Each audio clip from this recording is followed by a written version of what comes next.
Hey there, friendlies. How's up? I hope that got us over the ad scroll. Where are my cans? Makes me feel like a real live radio guy. There we go. Cans are on. I hope that the sound is good. I know the sound is okay. Wow. I'm just believing that the sound is okay. That's the cool thing about keeping yourself on mute on the YouTubes. Okay, sorry I'm late. But I'm here now. And it is Tuesday. And this is the live stream where we talk about beer. We talk about blades. And we kind of sometimes talk about bushcraft. And I can't really remember what I wanted to talk about today. It's been a day. I got something cool, though, in the mail. In the mail today. Tequila Mockingbird. Just Tequila Mockingbird. Cocktails with a literary twist. I thought maybe if you guys are interested, we can take a look inside and see what we got at some point. Let me know. I mean, it's a cocktail book. It's a bloody affordable one. It looks like it's like each page is a cocktail based on a literary work. A little bit of text about it, and then like a really simple cocktail. Let me know if you want to take a look at what some of those are. I would love to have like a portable setup that I could set up at my workbench or my kitchen counter or something, so that wouldn't it be cool to do a live stream one day of just sort of, okay, what do you guys want me to make? And make one. Now, the end of that live stream would be a circus ride. I mean, you guys know sometimes, Russell and I get a little three cheats to the wind and order a knife or something. That would be something else, eh? So I'll do the housekeeping, and then I'll see who we got in the side chat. The housekeeping goes as follows. If you are watching us, time shifted to tomorrow or next week or next month or next year, next decade, whatever. Thanks for watching. Thanks for commenting down in the doobly-doo below the video. I do love seeing those words. I love knowing that you guys are watching us after the fact, after you can no longer participate in the conversation down on the side. If at any point tonight you really love what's happening, please, I invite you to hit that thumbs up. If at any point tonight you really kind of hate what's happening, that's okay. The frowny thumb works just as well. And if you want to take a more active role in supporting the channel, like several in the side chat already have, then I invite you to find the join button wherever the heck YouTube has put it now. And if you click on that button, you will see that there are 2 tiers of membership, as well as what each tier gets you for your hard-earned folding cash. I did recently do a members live stream where I edited a video from my whiskey channel. It was fun, and it seemed to go well. Apparently, I was getting too involved in talking about the editing rather than just doing it. So if I do that again, I'll just do more editing and less talking. Let me just organize my cans here. There we go. But yeah, it was fun, so I may do another one. It kind of makes the editing... It takes longer, but it's less boring. So, with that being said... Who have we got in the side chat? Oh, I'm already late. Of course, I'm already late. I've been blah, blah, blah, blah. I don't have a subject for tonight. I thought I would, and then I ran out of time to come up with one. Why don't we actually do the beer pour? The beer tonight. Russell, did you bottle down your blue? Because I was going to take out the innocent gun when you still had blue, but I think you bottled it down last week, which is why I brought this. So, let me know before I pop this. Well, except that now I'd have to step off screen. Let me see who in the house. Okay, we got Shawnee. How's it going, Shawnee? We got Grace. Kristen Grounds in the house saying hi. Kristen also, if you would... Oh, for land's sakes. Kristen is also a channel member. There we go. See, she's got that little logo next to her name. that says channel member. Shawnee says that the sound is okay. I like it. That's making me happy. Making me hip hop happy. What?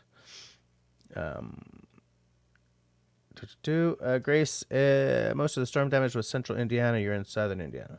Nice. We're going to apparently get a hell of a dump.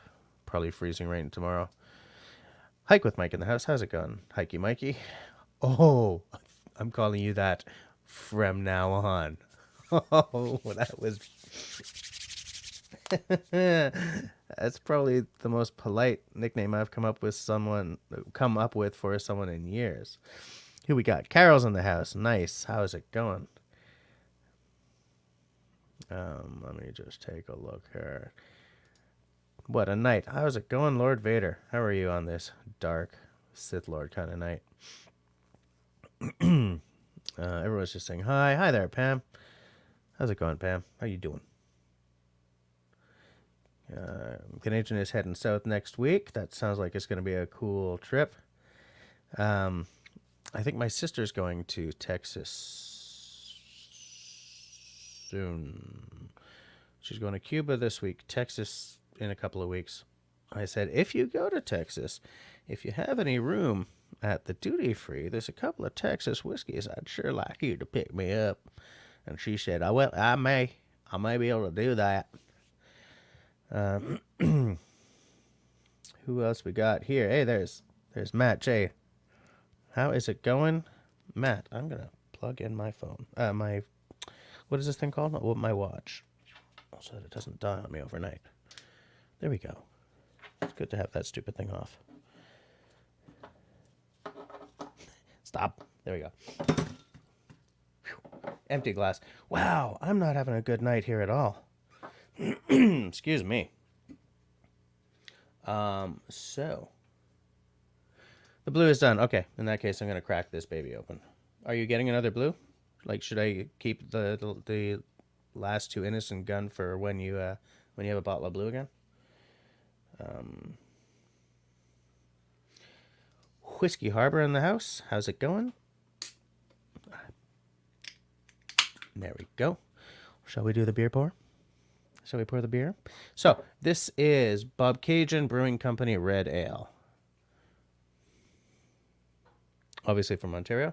I was unfortunately in Ontario for a wake for my uncle.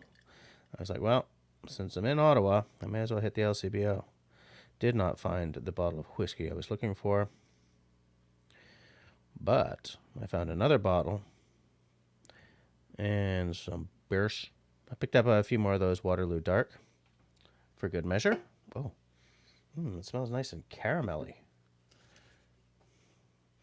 Water, malted barley, hops, and yeast. Well, yeah. Ale tends to be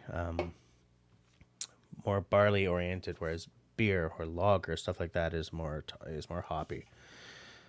Malty, yep, caramel and balanced. Let's give it a little taste, shall we?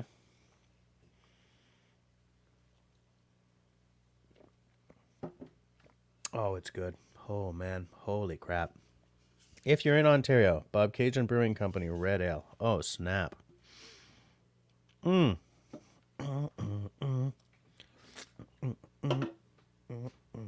So good. Oh, so malty. So caramelly. So balanced.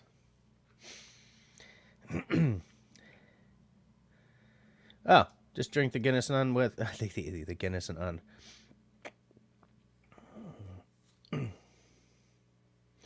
Yeah, Canadian, I was in town just for a wake. Drove in. Hit the wake. Drove home. I was not in a good place, and I was wearing a suit. So, but I would like to go back to Ottawa soon. I have some cousins there who I haven't seen in a long time, so I should go for a couple of days. Matt, are you asking me what my favorite brand of whiskey is today? I don't have it here. Can I give you like a top 5 in kind of no particular order? I would say, man, Man, that's tough. Bricklatic, that's an Isla. Shelter Point, that's from Vancouver Island. Really good juice.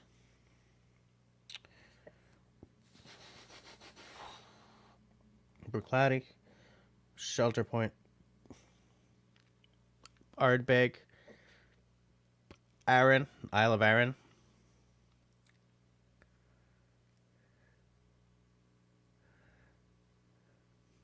Maybe Nika in Japan? Maybe, yeah.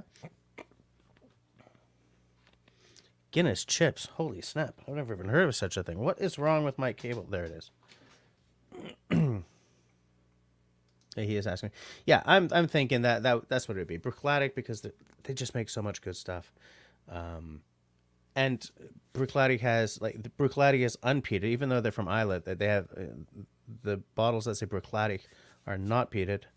And then they have the Port Charlotte line, which is quite heavily peated.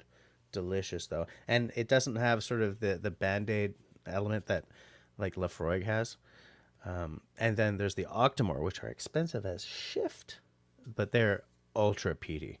I recently picked up a bottle of Octomore because it was on sale for way under $300. But I probably will never be buying another Octomore, which is too bad because it's amazing.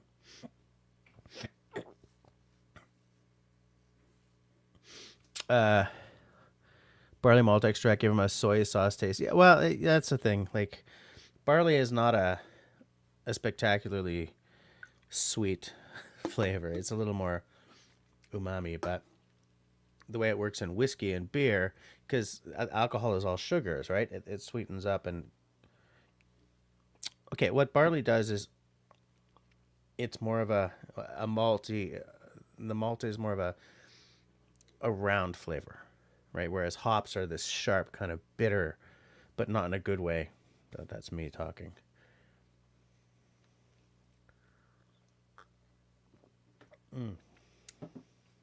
But yeah. Is Al with us tonight? Because I don't know. Maybe am I even drinking blue tonight? I see. I should have brought another whiskey. Should have brought the one I bought in Ottawa to show you guys, even though I haven't opened it. Oh, I wasn't organized today, man. This was not a great day. Canadian says, when I was in Dublin, I was pretty impressed with the amount of Guinness swag available. Yeah, that town knows. It knows where its rent comes from.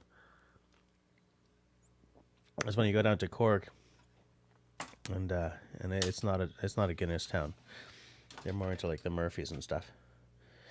Excuse me. Yeah, absolutely. Are you kidding? Of course they make a killing. You know, Diageo tried to move the brewery from the St. James's Gate, their traditional home, to like a more modern factory outside of town. And there was such a hue and uproar that they moved some of the Guinness production back to St. James's Gate.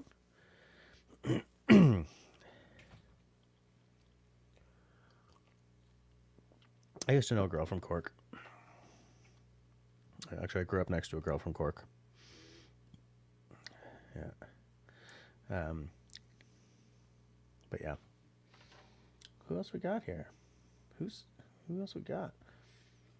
We have 14 peeps watching. How many thumbs up do I have? 9.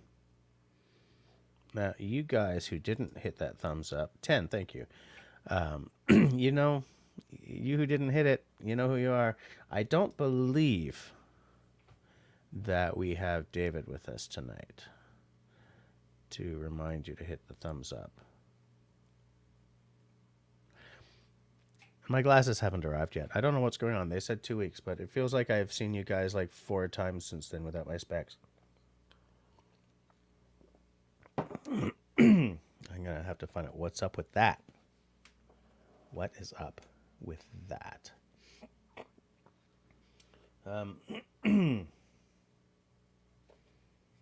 Oh, I had something I wanted to talk to you guys about, but I just... brain like a steel sieve. Has the work stress situation gotten any better over the last couple of weeks? There is no end to stress, dude. Nothing never ends. Never freaking ends. Pam says, we drank a lot of Guinness when we were in Dublin, but they were charging an arm and a leg for American import beer. You know, it's funny because apparently, or 10 or 12 years ago, so I don't know, this may no longer be true, but at that point, the best-selling beer in Ireland was Budweiser. But I don't know if it's the American King of Beers Budweiser or if it was the original, the Czech Budweiser that they were talking about. It's probably the American one. Which I was like, what? I said, ooh. I said, what? I said, what? That's what I said. That was my disbelief. I just acted out the entire conversation with you. What? What? Piss water. Hey, don't take it personally if you happen to be a Budweiser fan. You can take it a little personally because, you know, beer can be pretty personal for some people, but I think that life is too short for piss poor beer. On my whiskey channel, I created a playlist for the whiskeys I review that I really didn't like, and I called it Piss Poor. PISSPOUR. I was like, dad jokes for the win, babies.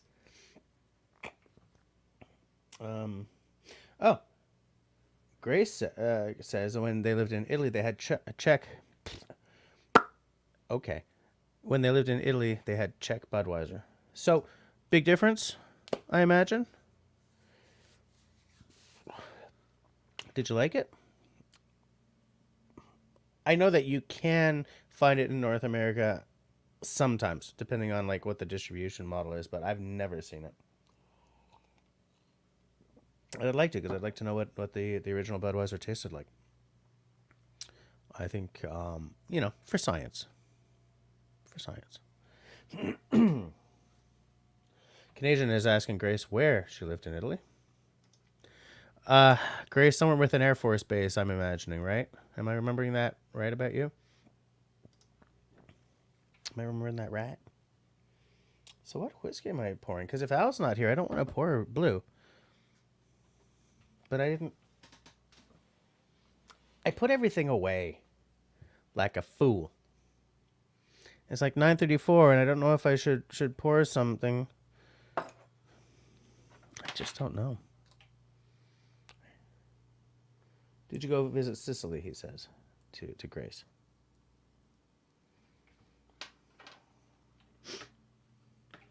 $17 people watching. How many thumbs up do I got? 16. Oh, we're doing all right. Nice. Nice. Did anyone watch Dennis's live stream tonight? It looked fairly interesting. I shared, speaking of whiskey, what? Of course, I'm always talking about whiskey. I'm gonna drop this in the side chat. Here's a link to a video I made like 4 years ago, I guess, or longer. 8 years ago, 9, where I was, you know, cooking a steak and drinking some whiskey. If you want to see that later, just right click on it and open it in another tab. I shared it with with Russell and David, and they seemed to like it. I like it too. I like it because I don't know, life was simpler then, or something, I guess. I don't know. I like that apartment. We only don't live there anymore because we bought this place, and we bought this place because we caught that landlord trying to kick us out. So, funny how that works. It was a cool apartment, though. It had problems, absolutely, but it was cool. Oh, I see. It's because I keep trying to click on people in the wrong window. Canadian's wife still has property in Calabria. You spend a lot of time over there?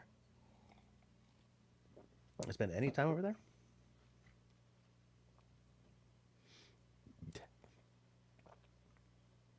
Oh, Martin, Grace was in Sardinia. Nice. Yes, I should pour something while I'm getting it. Get my cheese.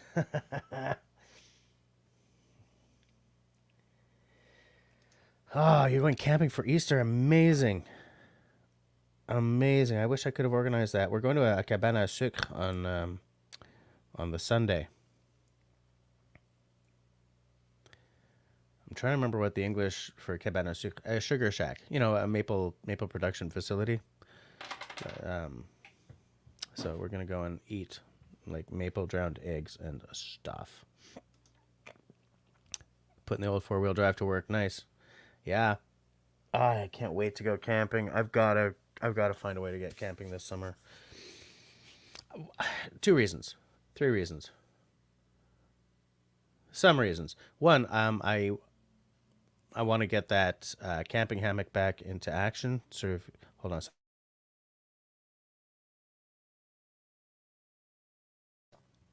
I want to get that camping hammock back into action. Give it another try, with a different under padding.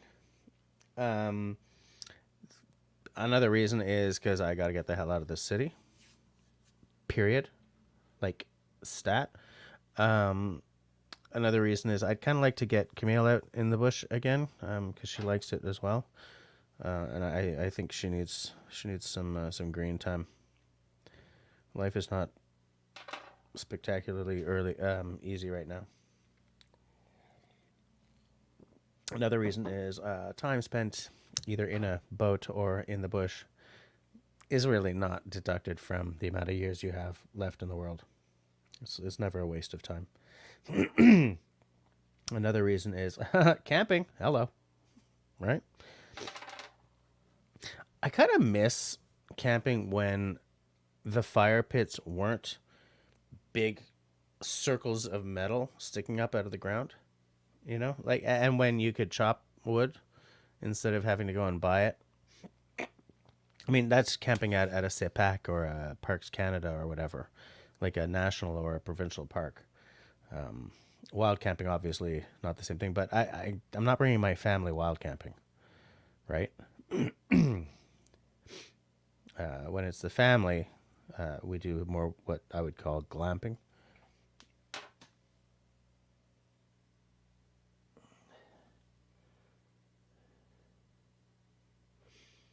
Uh, Matt is asking the observed inflexibility with my work situation and stress. I do a stressful job, and my wife does a stressful job, and you know, I it's yeah. Um, Interesting question though, Matt. I did have my own business. I was a freelance writer and editor for a good 10 or 15 years. I'm now doing a 9 to 5. It's in a very high stress industry, very high stakes industry, uh, which I'm not going to talk about. But I went to 9 to 5 because suddenly I had a mortgage and a kid, and there was going to be another kid at some point, and so I needed to be able to know that the bills are paid 6 months out. You know, a year out. I needed the stability. Freelancing was great when I was a young bachelor, but when there are other people depending on you, I no, forget about it. Maybe someday I'll be a YouTuber, but like I've been doing this since 2013, and but the thing is, I kind of I don't count the first bunch of years. I sort of feel that this, like, if someone says, "Oh, can I see your stuff?" I start them off 2018, 2019, because that's when I sort of got serious about it. That's when I bought a new camera. That's when I was at one point getting a video out every week. I feel that since the dark time of the year for me is coming to an end, I might try to get back to that. But right now, I'm not putting out enough videos to really grow. But why am I talking about that? Oh yeah, but yeah, I had to do the 9 to 5 thing just for the stability. I work for a good company. We're treated quite well, but it's very high octane. Uh, yeah, Jerry, same. Like no, I don't get to bring my own wood in. And, you know, you're not allowed to, if you don't burn all the wood, burn all the wood. Here's the thing. I don't know about it in the States, but if you're in a Canadian provincial or national park, burn up your wood because you're not allowed to transport the wood, you know, to, you know, the province where you live or whatever. Use up the damn wood. Have a nice big old burnout your last night. Burn it all up. If you want to bring home a souvenir, don't make it a log. Make it a sticker or a patch or a t-shirt or a hat. Or a giardia.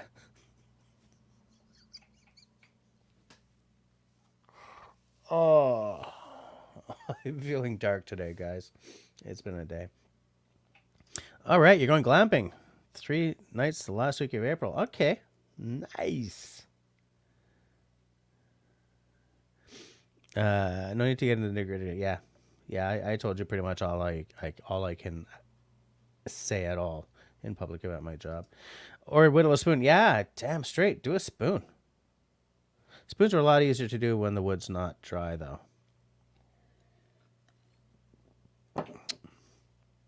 So has anyone seen Al? Is he with us tonight? Because if he's not with us, then I'm gonna get a non-blue whiskey. Because I don't want to drink it while he's, you know, when he's not around.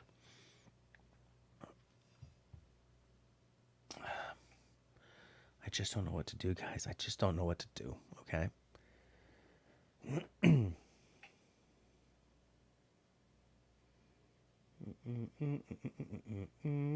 Yeah, Kristen doesn't see him on here, and I don't either. I'm not seeing him. Okay. In that case, I'm gonna wait for 9:44.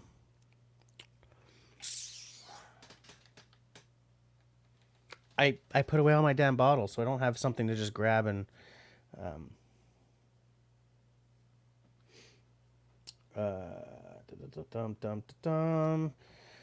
Same here in the U.S. about transporting wood. No one wants those pests moving park to park. Absolutely, that's exactly why.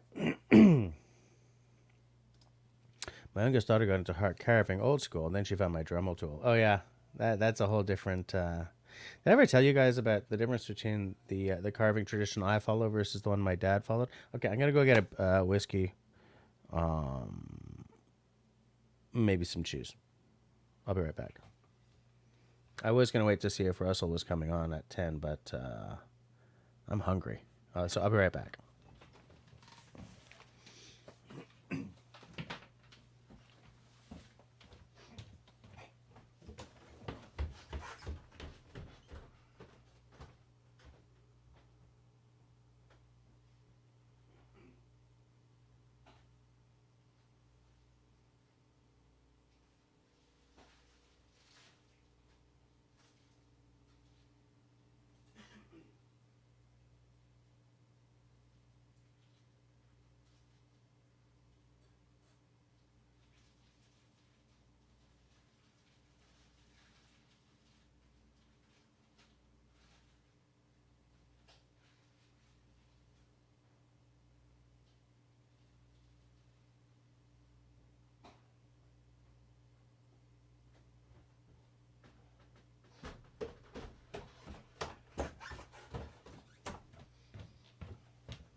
A little bit of show and tell. First of all, here's some cheese. Next of all, let me put some bottles over here.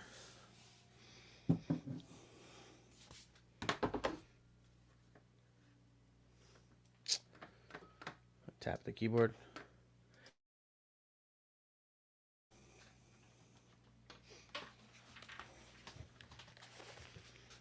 All right. So.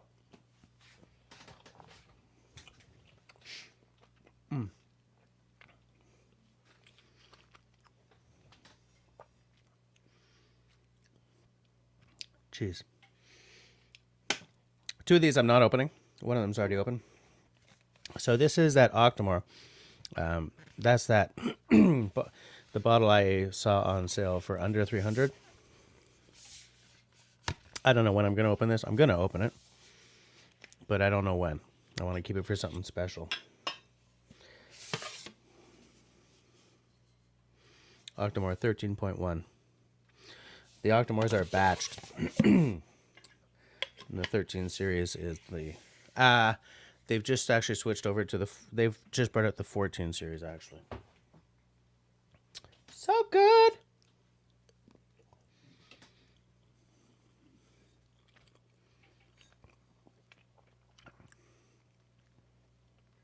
This I picked up in Ottawa because we cannot get Lot 40 dark oak in Quebec. So what's so special about the dark oak?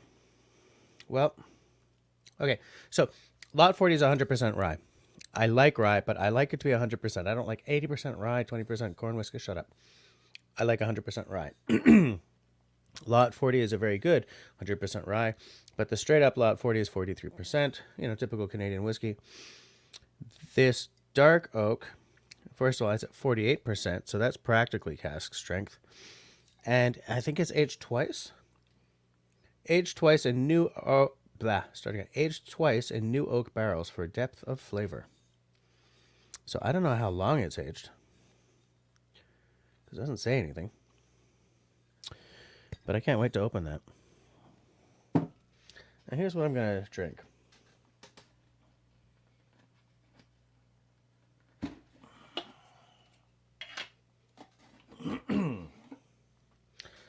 Aberlour Abuna. Cask strength, 60.9%. 60.9% alcohol by volume. Aberlour is aged in sherry casks. So it's not just a finishing, this is a sherry bomb. Very good. Nice, fruity, dark fruit, right? Sherry brings a dark sort of orchard fruits, dark berries and stuff. But also, sherry butts are European oak, so there's a real spice to the oak that's not there in like the American oak that you get with Scotch and stuff like that. So that's for 10 p.m. I'm gonna keep a little bit of cheese for a palate cleanser between the beer and the whiskey.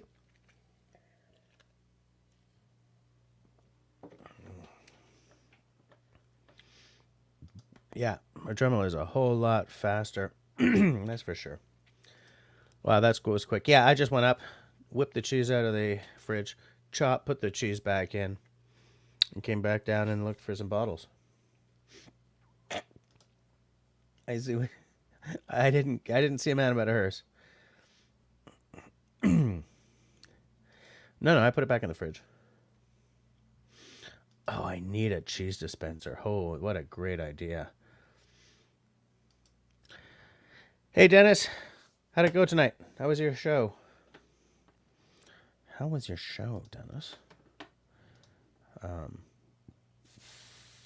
It looked like it was going to be a good show tonight. But I missed it. For reasons I'm not going to go into. This was a rough day, guys. I'm really working hard here to not be all like... I'm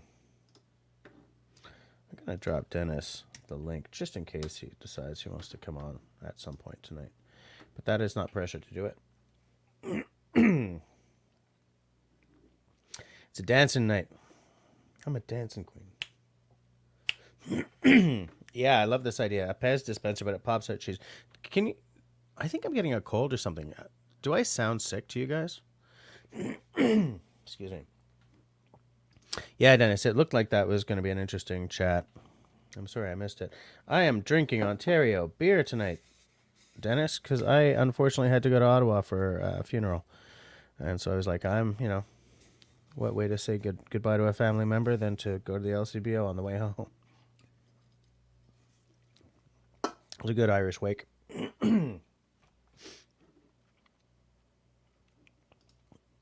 Yeah, Christy, I'll be watching it tomorrow as well. One of the reasons I massively appreciate people who watch my live streams after the fact is because I watch live streams after the fact. And it's not quite the same when you can't be pounding in questions and stuff, but there's still a lot to get from a live stream like that. Excuse me. You're going to start calling who Felix? Or Felix? Excuse me. God damn it.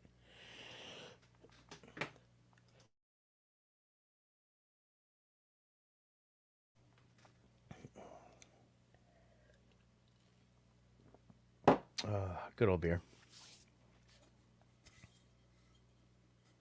Bob Cajun Brewing Company. Such a nice looking can, too. Look at that. So this red ale is called, by the way, Dockside. And I've never had it before tonight. So I'm very, very pleased with my purchase. I find also Ontario beer tends to be more affordable than Quebec beer.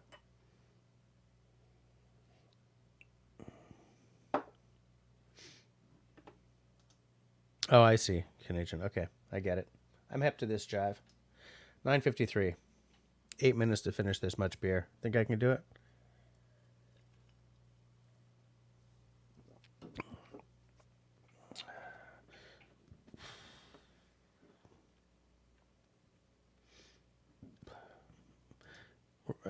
Dennis has had that beer before. I was just like, I want to try some Ontario brew I've never tried before. Looks like a cool can. I'm a real sucker for anything that's got like a forest scene on it. You know? And I guess that's a loon, is their logo? That's got to be a loon, eh? That's got to be a loon, eh? A loon. That's like the Quebec way of saying our $1 coin. A loon. I'm spewing garbage at you guys right now. Sorry about that, folks. I'm laughing at my own stupidity here. That's how lonely I am. Excuse me. I'm just taking a look at the number of people watching is 17. Is it? What the hell just happened? Yeah, 17 watching, 15 thumbs ups. No, it's back up to 16. Somebody's like clicking multiple times.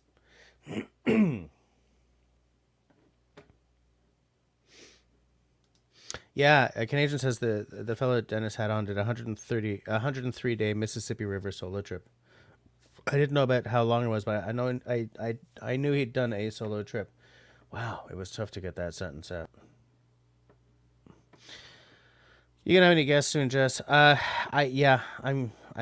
trying to. Life just keeps getting in the way. There's someone I've been speaking to, and I just have to. Okay, here's the date. Let's do it, kind of thing, you know.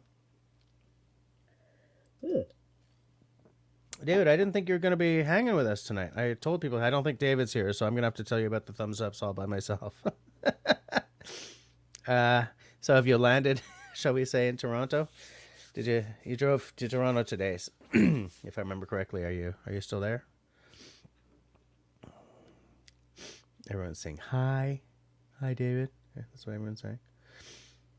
9:55. What was I talking about? What was I talking about? Hey, Ian the Weblord is here as well. How's it going, Ian? How's it going, mister?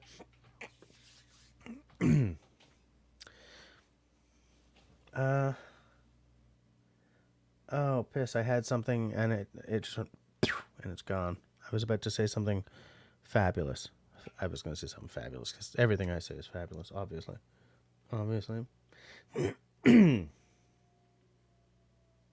Yeah, it's gone. Mind like a steel sieve. Pisses me off. I really can't wait to get into this bottle. It's going to be good. Ah, man, I like rye. Some people really don't like rye. And like, I find that with, not a lot, but yeah, with a lot of American rye, there's this weird licorice taste to it that I have yet to discover in Canadian rye. I just picked up another bottle of the Alberta Premium cask strength as well. Mwah. Was it Chef's Kiss? How do you do a chef's kiss? Mwah. Mwah. How the heck does a chef's kiss work? Mwah. I totally butchered that. What I meant to say was that the Alberta Premium cast strength is mwah. Instead, I made a damn fool of myself. Okay? At least I'm in touch with what just went down there.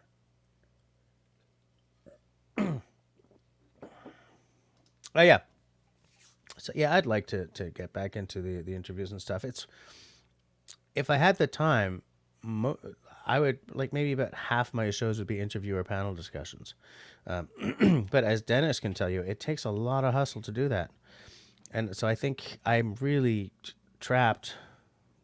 I say that a lot about my family, which is silly, but I'm trapped by the fact that my kids aren't teenagers yet. Like when they're self-propelled, I feel that I'm going to be able to do a lot more stuff already next year. When my youngest one is not in daycare halfway across town, my mornings will become less stressful. Like, so I see I'm still 10 years from both my kids being teenagers, but whatevs. You know what I'm saying? There will at one point be more time for me to put more work into this element of my channel.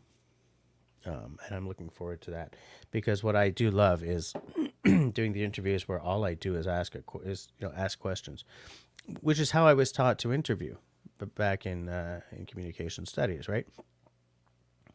It's never about the interviewer. You throw in like a little bit of conversation, but you make sure that the interviewee carries the show. Some of the best interviewers in history, all they ever did was ask a question here and there. In history, I mean like American television history or British television history or Canadian. Like TV interviewers, you can tell the really good ones. Even, what was his name?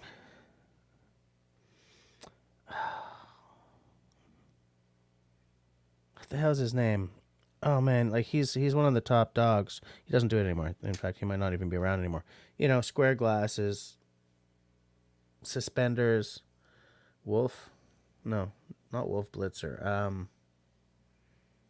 What's his name?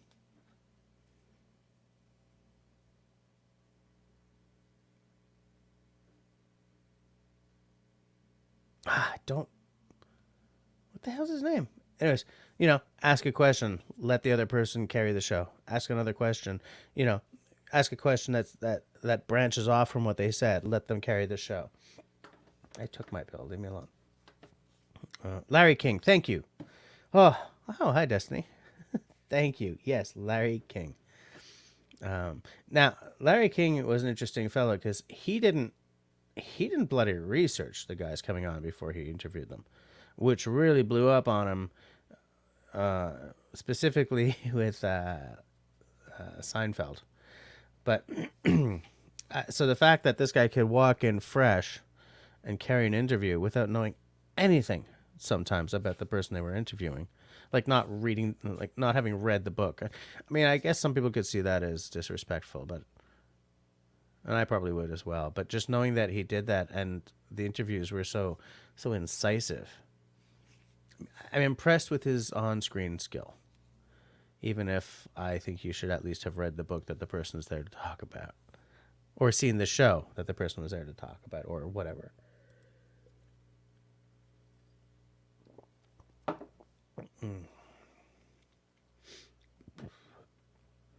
Excuse me.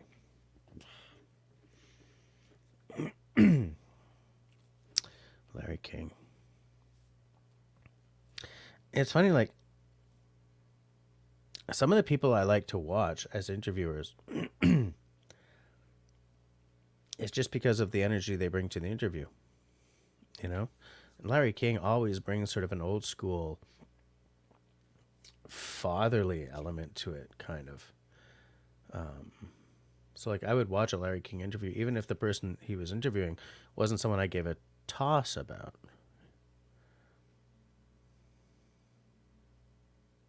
Some interviewers just have the skill to ask the question that'll get the person to just go.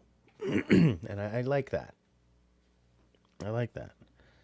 That's quality.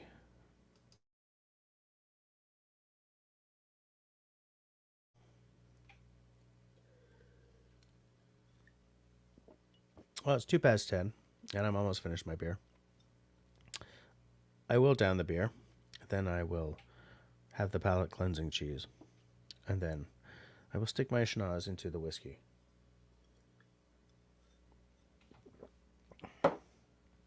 That's a very long, roundabout way of answering that. Yes, I would like to have another interviewee on fairly soon.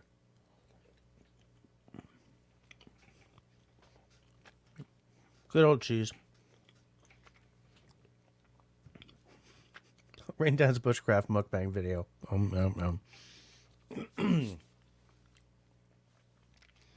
All right. The beer is retired for the night. Is it? Yes. The whiskey is on the stage. At 60.9%, you don't really want to stick your nose in like too far right away. It can be better to sort of do this and then slowly work your way in. Sweet, fruity, spicy. Alcohol zing. It's a non-age statement, so it's probably like 3 years old. So that, you know, there's a little bit of ethanol. There's like an ethanol snare drum line across the top. Nobody said whether or not they wanted me to look inside this book and read them a cocktail page. Just listen to some of these cocktail names. I mean, I don't want to, derail my entire, but One Flew Over the Cosmos Nest, Rye and Prejudice, Love in the Time of Kahlua, Brave New World, A Cocktail of Two Cities, The Cooler Purple, Howard's Blend, The Postman Always Brings Ice, oh my land. Cocktails with a literary twist. Hold on a second. Kristen is asking what percent that was. You're talking about this? This Aberlour Abuna is 60.9%. Yep. Anyway, what's the topic tonight? I don't know. I was so late and so stressed and so dealing with other stuff that I didn't have time. I just didn't have time. I just wanted to talk to you guys. I just wanted to live stream. But I've been talking about this book that I just received today, Tequila Mockingbird. It's a book of cocktails based on literature, including one called The Unbearable Lightness of Peeing.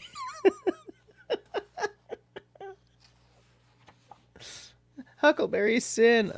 Jeez. I just got that, so I haven't even had time to read any of the cocktail recipes. And the reason I have it actually is because I came across a TikTok page feed account where he's going through the book one at a time and doing the cocktails. And I'd never heard of this book before, and I said I gotta try that book. Maybe I'll do Rye and Prejudice. I can't do Rye and Prejudice. Oh, piss. Rye and Prejudice is 3 ounces of grapefruit juice, but I can't have grapefruit because of my pills. And then oh, God, that's a statement coming from an old guy, eh? I can't have grapefruit juice because of my pills.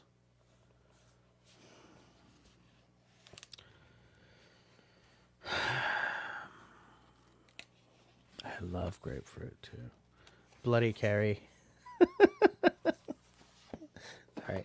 All right. I'm completely derailing my own live stream here.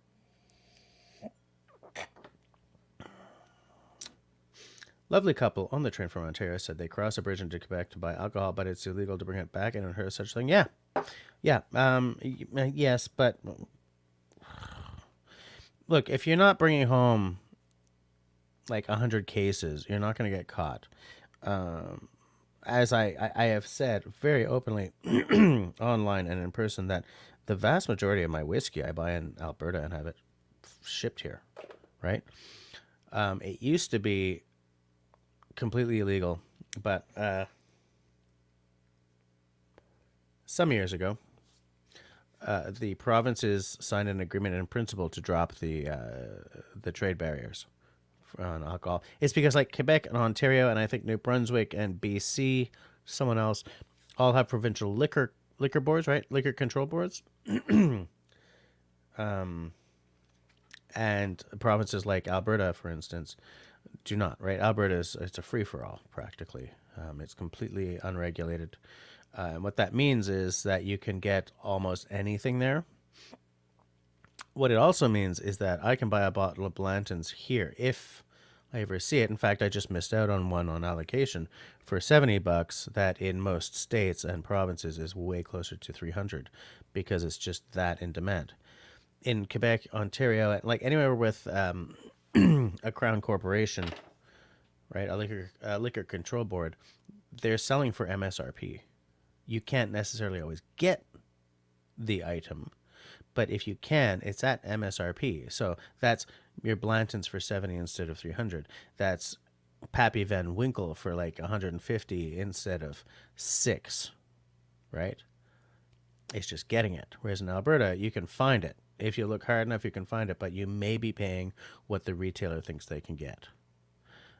The retailers I use in Alberta are much, much closer to MSRP.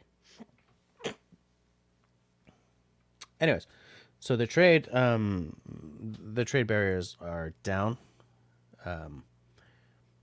but it's really expensive to ship a bottle across the country. Like you're adding $20 to $40 on the price of your bottle if you buy it from Alberta.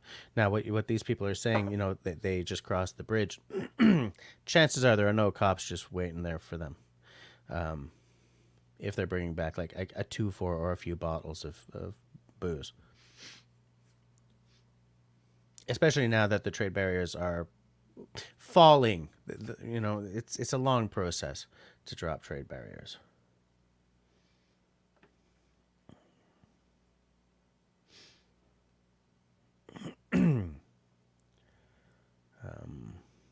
Where was I? I just don't know.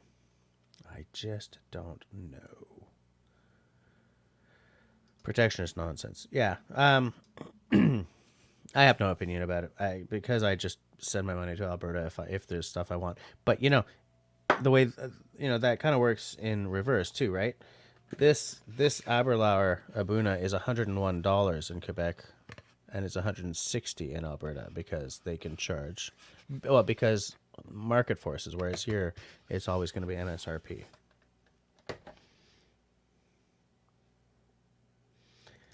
Crossing the border with a trunk full of shine. Hell, you can even buy Newfoundland Screech here now. I'm going in, folks. Here I am. Going in. Getting my bottle off the desk. Almost dropping it on the floor.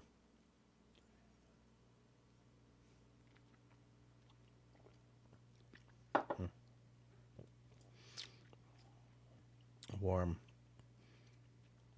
Sherry is sweetening, fruity, caramelly, almost molassesy. There's an oiliness to the mouthfeel. Like a creme brulee. Espresso at the back of the tongue. I think that the espresso is like a maltiness that I'm reading as espresso. Very malty, very. It's not a peated whiskey at all. Very nice. I've been trying to get my hands on an Aberlour Abuna for years. Dave is bringing his own tent, Destiny, so no problem there. Yeah, so one of the reasons I'd like to get camping again this year is because I want to try out, I've said this before, but there are some new people here. I want to get my camping hammock back in business. I want to try it with the new under padding that I bought. And I want to get used to it because I think that I'm going to like hammock camping. I really think that with that stupid the Hennessy under padding that I'd bought. I said this in the last live stream where we were talking about outdoors purchases we kind of regretted. That stupid under padding I regret. Crinkled, moved, blah, blah, blah. So I'm going to try it with that Thermarest thing I bought. Because I think, man, I think there's something there to the hammock camping. I just have to get used to it. I also had a real hard time tying it to the trees in like the proper way and stuff. So I just got to get better at setting up, getting in, snoozing, getting out of bed, loving the woods. The loving the woods part, I'm pretty good at it, actually. If Dennis is still here, I did send you an invite over Facebook for if you do decide you want to come on at some point. If you don't, that's okay. That's fine.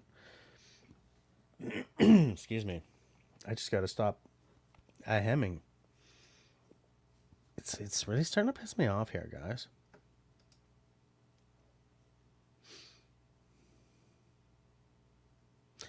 I wonder what kind of meals I should plan. Like if I was to go for like just a 2 or 3 day overnighter, just at a sit back or something.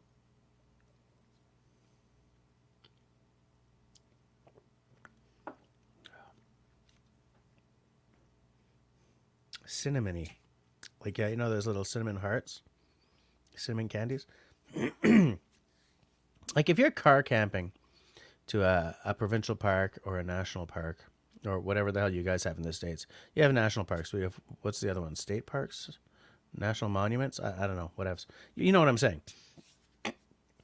Is it worth it to dehydrate your meals for that as well, just to make them easier to pack?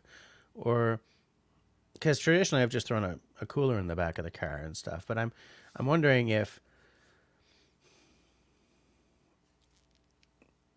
the weight savings count when you're car camping, because they kind of don't. But I like the idea of treating every camping trip. I'm not working out my thoughts properly before speaking, so I'm going to say it this way.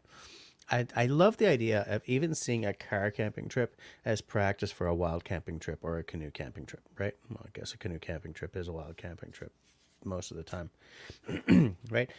Pack for a car camping trip as though you have to haul everything into the back 40 with you, just to keep the sort of the skills up and to sort of rethink and plan for that when you're, when it's real go time and, you've got a canoe strapped to the strut of a, of a seaplane or something. You know how it works. Does that make any sense to you guys, or am I just romanticizing a car camping trip? Oh, Christy, that's an excellent question for Dennis, but I don't know if he's still here. And Dennis, if you're still here, Kristen is asking if your guest talks about how he meal prepped for 103 days. Because, yeah, that's a lot of meal prep, I'm sure. What's this? Once upon a time, there was a man named Jess, a good Quebecer, working to keep his family fed. And then one day he was crossing the border with a trunk full of shine. Stop. Oh, he joked that he didn't prep well at first. Okay, wow. Could you imagine starting on 103 days and think, oh, wow, I didn't prep this properly?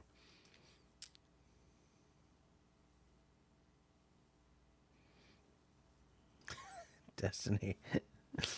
Pure gold. Doing well. Matt says, Toyota Surf, car camping rocks.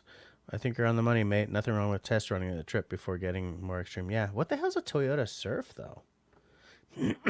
Excuse me while I check that out. That's got to be a car that's called something else here. A Toyota Surf. Oh, it's a Hilux. Okay. Isn't that just the same as the 4Runner, though? Just looking at the picture?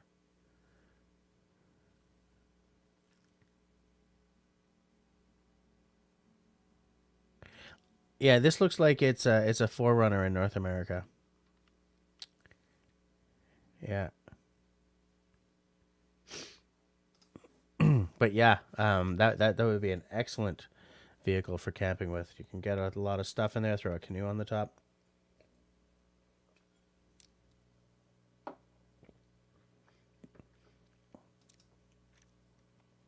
He said, "Oh, got the promotion. I like that. That's good. Welcome to the stream." And you pop in with a an awesome bombshell like that. I love it. Good news. Everyone say hi to. Oh, okay. Everyone is saying congratulations. Okay, perfect. Apparently, he said he brought a guitar and 3 cast iron pans, not realizing those didn't portage well. Oh, snap. Okay, Matt says, yeah, it is the Forerunner or the Hilux. The Surf is a Japanese edition with more mod cons. Oh, because I think the Forerunner is already pretty skookum, isn't it?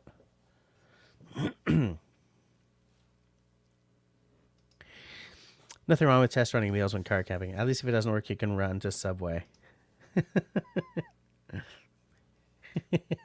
It's true. Destiny says that the Hilux is made for extreme weather, like Svalbard kind of weather. Great vehicle. Yeah. Yeah. They're not the prettiest, but the capabilities are definitely there. They're bigger than they used to be, too, which is useful if you're packing 103 days worth of food.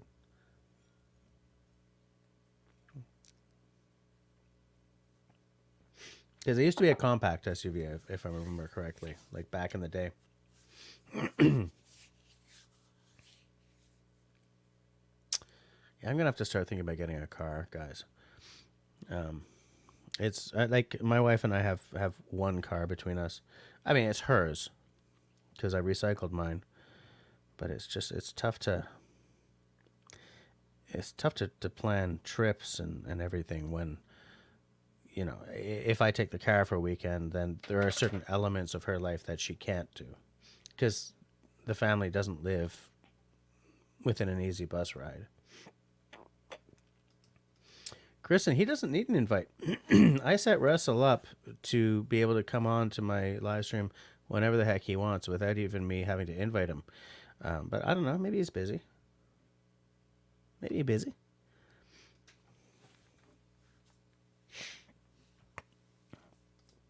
Homie is saying thanks for the congratulations. Man, it's good to have some good news, homie. I like that. I really like that. It's been a kind of a rough day for me. Kind of a rough week. Last weekend was devastating, and it's just been a really weird week. So it's good to have some good news. I'm happy. I'm so happy. I'm gonna have another sip of this whiskey.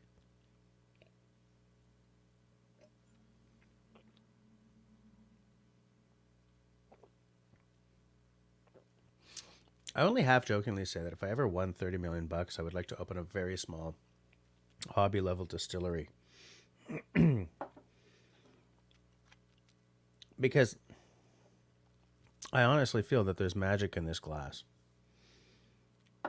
But it's a really expensive business to get into. That's why I'm saying like hobby distillery. Like not having to deal with marketing, just making a couple of barrels of whiskey for my own enjoyment, and you know, to bottle and give away or maybe sell a couple. But no, not sell. But I don't know the first thing about making whiskey. I know making rye is really hard to do, but I listen to a lot of history podcasts. History Hit, Hardcore History, Gone Medieval. I especially love the medieval stuff, you know? Because I love thinking about... I've said this before, but there aren't that many OGs here tonight. I often say, like, because I often think this way, take 400 years off of today's date. Take 600 years off of today's date. 800 years. And a lot of the stuff that we consider bushcraft skills or survival skills, maybe more bushcraft, rather than prepping, are just the way they did things. Like in 1423, you didn't have a box of matches to light a fire with. You lit a fire the way, excuse me, these days, those of us who are into primitive skills light a fire. You know? Damn it. The fact that you have a fire in your house rather than electric heating or oil heating or blah or blah or blah. Living in your home had what we now consider to be survival or bushcraft elements in it. Like, it's hard to be separated from the elements and the outside world and the natural world the way we are now when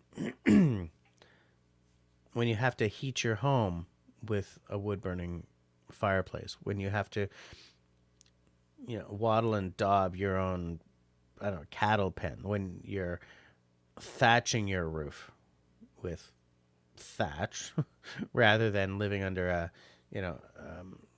what are they, tar? What are shingles made of? Tar? Stuff? Asphalt? Asphalt. Or a metal roof. I've told you guys before about that show, that series I watched called Tales from the Green Valley, and then there was a couple of others. And I just love that show, how, you take 5 historians, drop them on a 1400s era farm, a still working farm, for a year, and see how the hell they make on using only skills and products that were available in that time, in medieval England.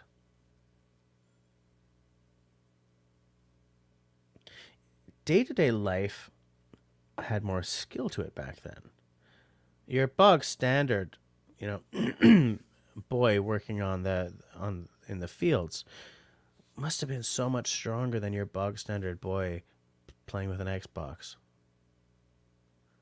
Like the baseline of physical strength and capability must have been so much higher.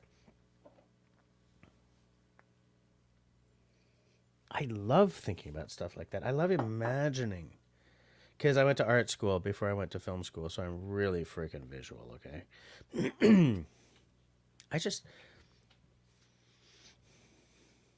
What must life have smelled like before there were factories in the world? Like, if you go into the absolute center of Nouveau Quebec or Northern Ontario or freaking, I don't know, the Yukon, Alaska, Arizona, like as far from other people as you can possibly get.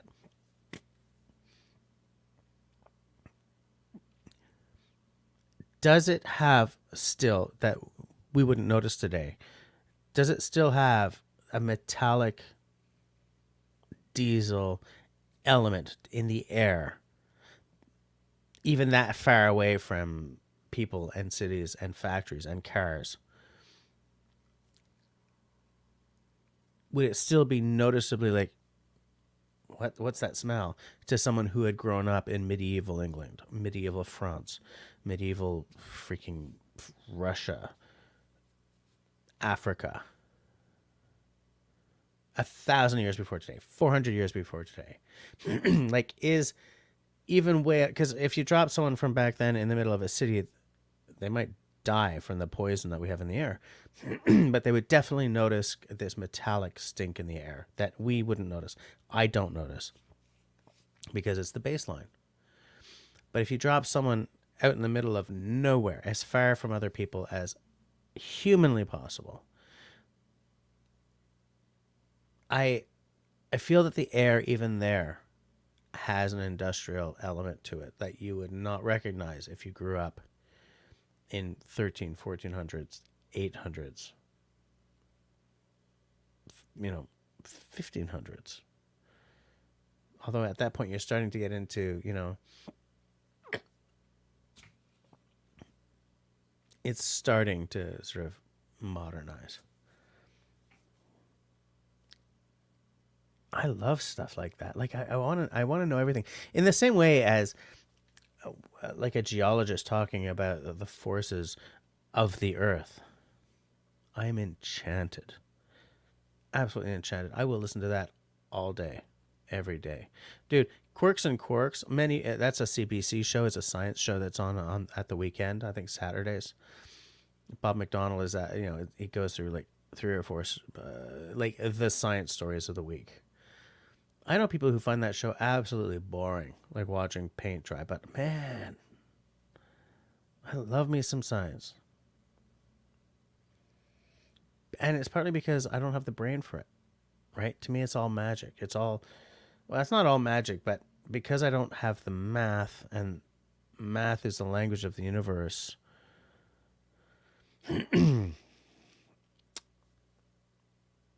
I don't get the deep understanding, so it's mystifying to me. But it's beautiful. Like I just think, this guy's talking about geology. Oh yeah, it took 4 million years for this escarpment to grow 10 feet, kind of thing. Actually, that sounds pretty fast, but like I could sit there and look at the striations on the side of a mountain and just imagine the millions of years of slow ass movement that it took to get that there. I'm absolutely in love with this planet and the natural forces that are at play even now. Even now, mountains are moving upwards. It's just so slow that we don't see it. It gives you a whole different perspective on permanence, This must be so boring for you guys. Sorry. Where's Russell? Oops. What? Where's Russell? Yeah, we said that. Congrats, homie. Yes. Oh, okay. So Russell's just watching tonight. That's fine. That's fine. I can be boring on my own. Actually, that's true, Pam. You don't have to. You don't necessarily have to go back that far for primitive skills. I know. I just really like thinking about those times. Like I want to know.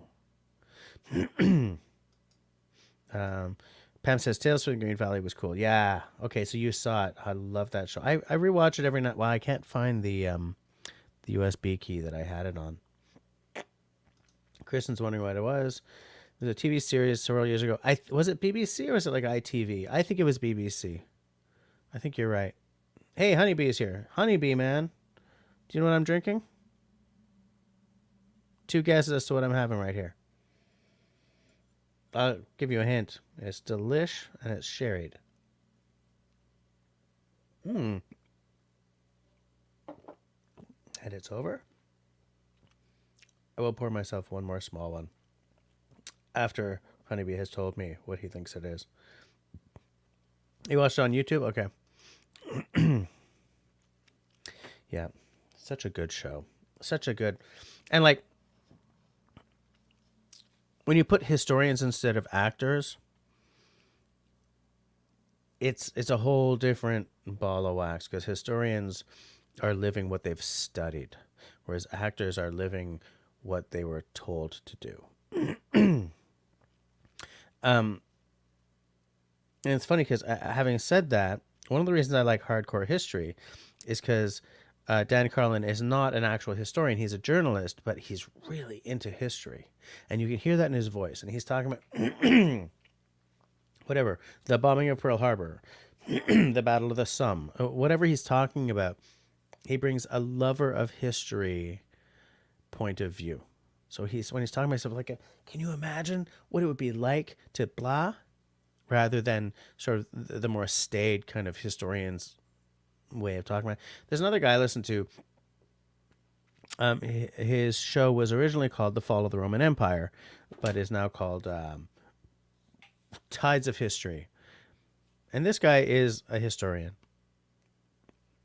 And what that means is that he brings a certain self-assuredness to what he's talking about that occasionally makes me think, because I was taught, yes, I was taught filmmaking and scriptwriting, but I was also taught about journalism. And I feel that when you're running a podcast, I want to hear the journalistic voice. I don't want to hear what you think in the terms of, they, general philosophy is that this happened between this date and that time. But I think that's wrong. No, stop. If there are questions, then say some people question because of this, right? Take a journalistic view of it. That's what I want to hear. I don't want to hear it, but I think, because I don't freaking know you. I know you run the podcast. I listen to you every week, whatever, but I don't know if what I think means anything. Why do I keep sort of getting really boring tonight? Christy, yeah, man, if you don't love that show, then there's something wrong with you. Oh, no. Honeybee was tested positive for the plague. Crap. So, do you have taste? I mean, I know you have taste because I know what whiskey you buy. But, I mean, what I mean is, do you have your sense of taste? He has not guessed, though, at the whiskey that I have. So, my feelings are hurt. I'm devastated. I feel self-loathing. And I'm going to pour myself another dram. But, like, seriously, like, I feel the same way. You know, sometimes if I'm in the old port here in Montreal, I'm looking at an old building that's like 400 years old and thinking, I wish I could see what that building looked like in its heyday. Or lit by gas lighting, lit by torches, lit by, when the predominant smell in the city must have been fire smoke and horse poo. I was about to use a different word for poo, but I'm trying to maintain an air of class and dignity.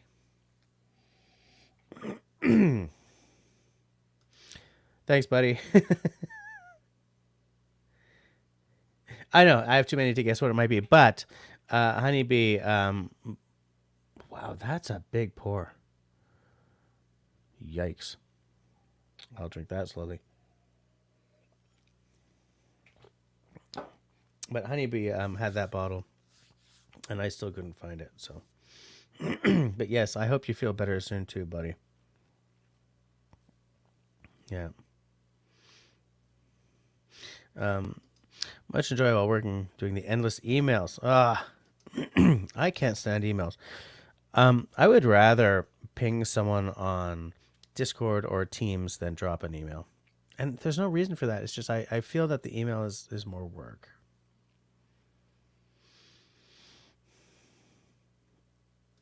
It's not. Oops. Yeah, man. Get better. That sucks. We got to get you back on for something at some point. I don't know. Maybe leather working or something. I don't know. I'll find something to have you on for. The problem with Honeybee is that he does too many cool things. And I don't know if that's a cyclical thing. Like, in some ways I'm pretty cyclical with my interests. Not completely. Some interests are forever. I love axes, and I'm always going to love axes. I hope I will always love axes because I've spent a lot of money on axes. But some interests sort of come and go. For instance, I have an expensive freaking telescope that I haven't taken out since my eldest daughter was born, because a lot of interests sort of went by the wayside as life shifted into another. I want to get that back into action, though. But like mountain biking, I used to mountain bike every weekend. Obviously, I was 30 pounds lighter. And I have a really sweet Cannondale trail bike that I haven't used since my eldest daughter was born. I just... and it's funny because I looked at the blue book, black book, whatever the book is for bikes, and I could sell it for like $400. But when I bought it, like, God knows how long, it was like $2,700, Honeybee says, generally, I'm actively doing 3 of these hobbies at a time. It's the ADHD. Fair enough. Absolutely. I see Canoe Hound is, Dennis has just dropped me an asterisk to let me know that he's still listening. That's something that I do every now and again. I haven't listened to a live stream live in a long time, but Who started that, Dennis? Just like dropping an asterisk to let the person live streaming know that you're still here. It's just you're not, you're not commenting, you're busy or whatever.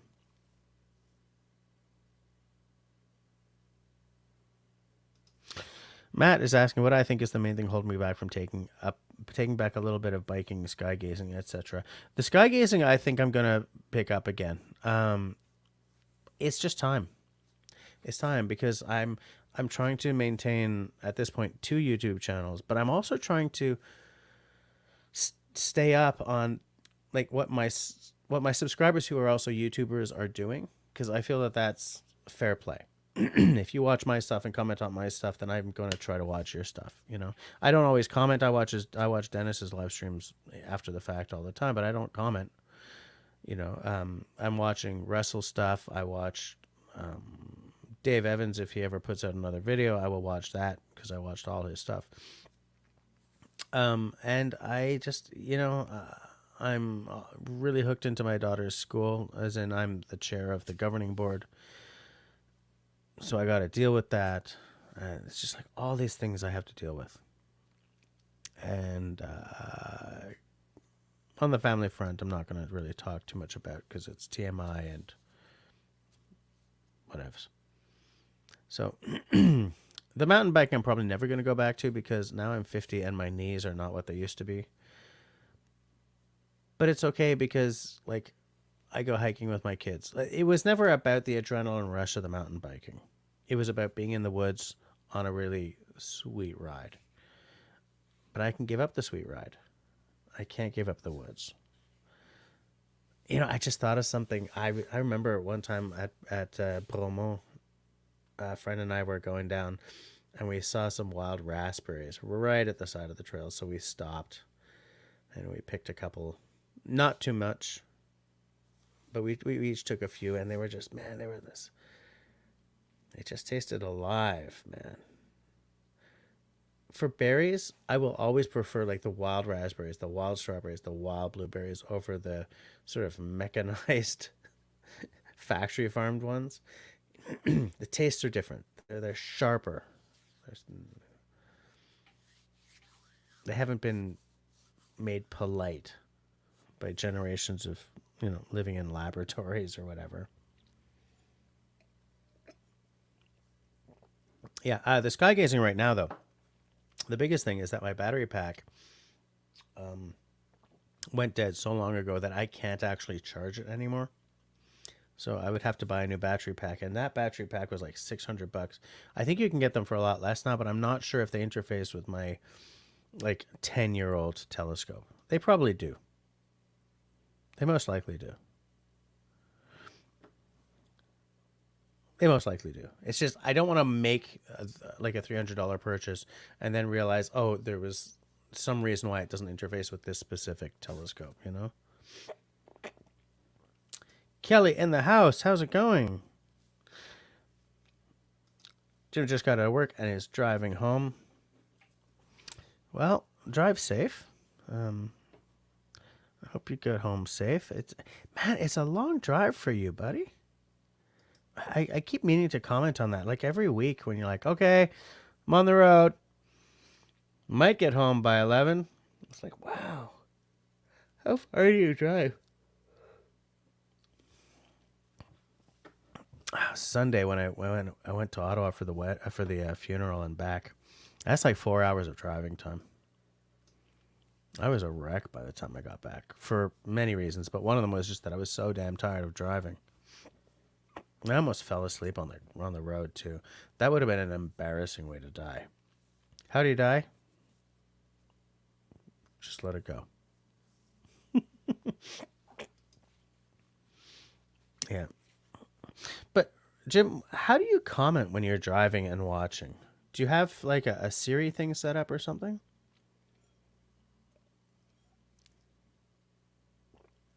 This whiskey is a warm hug. Absolutely. I had something in my head and it's gone. That happens to me a lot these days.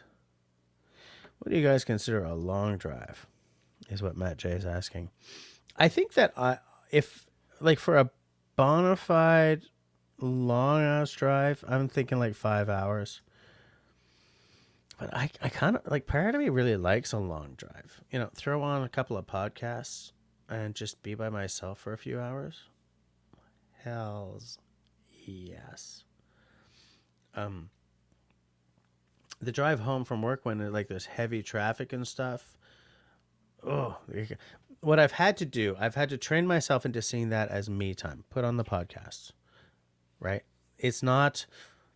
Oh, I'm so stuck in traffic. It's like I'm zenning out. I'm alone. I'm just listening to what I want to hear. But that was work. That was like some actual. Oh, excuse me, folks. That was some actual work. Oh, it's only like 25 to 30-minute drives. Okay. Excuse me. Oh, when he drives north to his north house, it takes an hour and a half. But you only do that on the voice to text, but you don't read anyone else's. Okay. All right. That's cool. That's all right. Guys, I have to go and see a man about a hearse. I cannot avoid it. So I'll be right back. So pro. Getting off screen like this is so pro.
Rivita.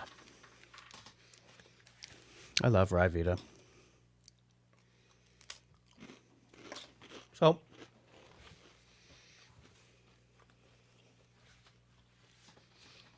you guys know when like people say, I was born in the wrong century. I so wish I was born in the 1500s, or I so wish I was born in the 1950s, or whatever. How many of these people do you think would really trade in postmodern medicine for all the things that they think they're missing?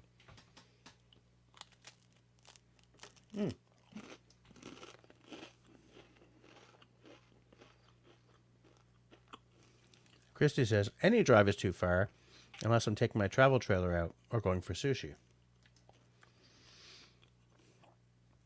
I've said to you guys, and this kind of irritates some of you, that I don't like the internal combustion engine. And I feel that part of the reason, like, I have I'm ambivalent about driving. I like being in the car and listening to my stuff and just enjoying being alone. But I'm aware that I'm stinking the place up, right? There's a carbon footprint there. And I don't know, for some reason, that's a political thing these days, but it's not.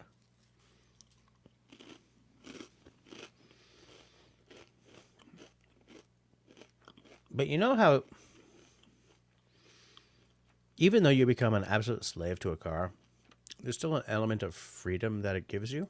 Like, how often have you guys pulled onto the highway because you're going from here to there on the highway and then pulling off, and just think, this is the Trans-Canada Highway, for instance.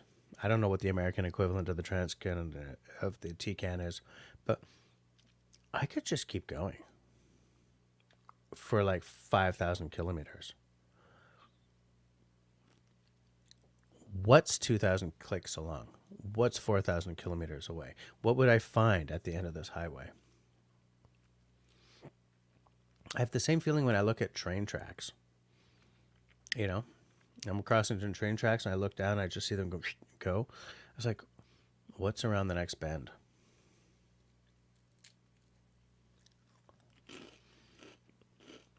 Is that a normal thing? Do you guys all have the same feelings? Or am I missing something in my life that I keep getting these feelings? Man, I look at a mountain range, mountain, slightly paler mountain, slightly, how they go off into the distance and they get like this pale blue and then disappear into the billowing clouds in the sky.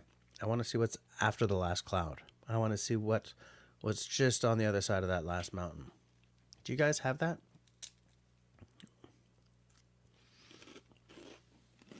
Because I often wonder if I feel that way because I'm missing something in my life, or if everyone just has that sort of, if it's a variant of like wanderlust,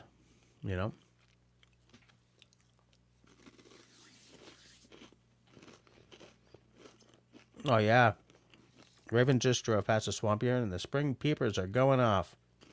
That must be loud.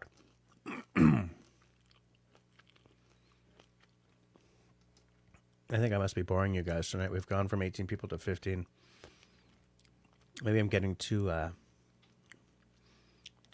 introspective. Oh, hold on. Matt says, one of the most profound things I discovered is... What? One of the most profound things I discovered semi-recently, you think about the amount of carbon footprint your car uses, then think about how every big logistics vessel burns unregulated crude oil. I think they have to heat up the oil to burn it in the motor. Yeah, I think that one of the most exciting things I saw about the shipping industry, but the shipping industry moves slowly, was that there were a couple of companies that were starting to put sails on the front of their freighters. And so that was pulling them along and saving them like 20% of their fuel. But stuff like that has to happen, because it's not just the private citizen who's at issue here. Absolutely.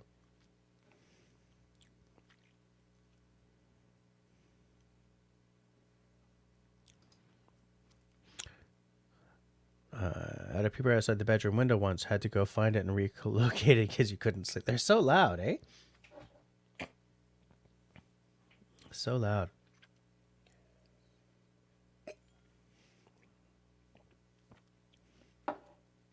I don't want to dwell too long on what I and Matt were saying, because some people really do see the whole sustainability thing in a political light, and I don't want any politics happening on my channel.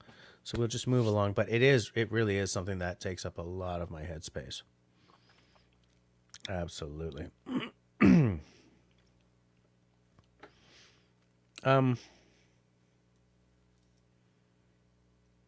Oh, it's gone.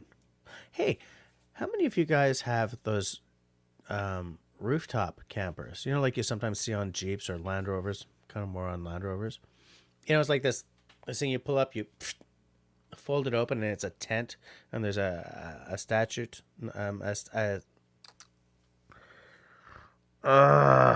escabeau, là, Chris. C'est quoi un escabeau en anglais?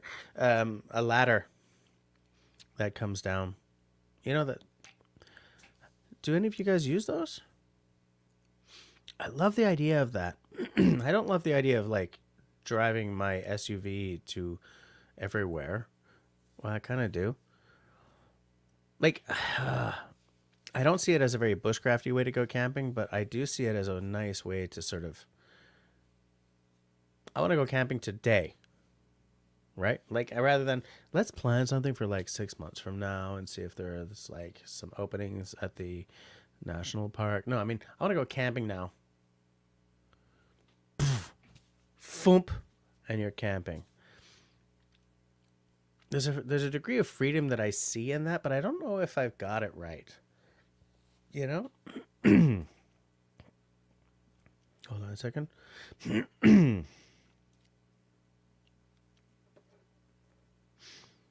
Homie's all like, yeah, first class all the way.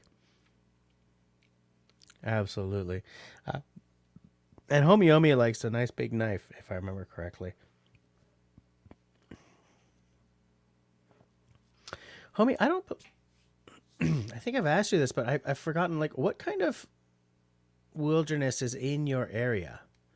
Like, I don't need you to tell me your exact city or state or province or whatever, but because you like a much bigger knife than I do. Like, I'm way into the 4 inch, aside from this thing.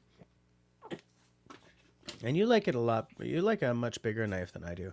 And I find that the size of knife or axe or whatever is very sort of dependent on what zone you're in. Like, I know some guys further south who are like, I don't need an axe. I carry a machete, dude. And it's just because they're like bushwhacking and this and that. And I find that in certain areas, people like a much bigger knife than others. Like up here where you're getting into hardwoods, maybe for batoning, something like a 5.5, 6 inch blade is the way to go. For me, my comfort zone is the 4 inch blade. I feel that gives me the best range of usability, not getting in the way when I'm getting up and squatting down to do stuff. Portability. I like a 4 inch blade. That's where my comfort zone is. But I do know some people who are like, dude, I'm batoning oak. I need the leverage of a much longer blade so that I'm batoning down and then batoning here. And I think we've had this conversation, homie, but I've had a lot of booze. So I'm trying to remember if we've talked about sort of the general geographic area where you live and where that might interface with your tool choice versus mine. Matt J says, look up Land Cruiser Troopy Pop Top. Oh, you have one for many years. Now, my problem is here in Canada, the Land Cruiser has not been sold in many years because Toyota pulled it because it was cannibalizing Highlander sales. But a Troopy Pop Top could probably go on. I don't know. Is it transferable to a Land Cruiser to a Highlander?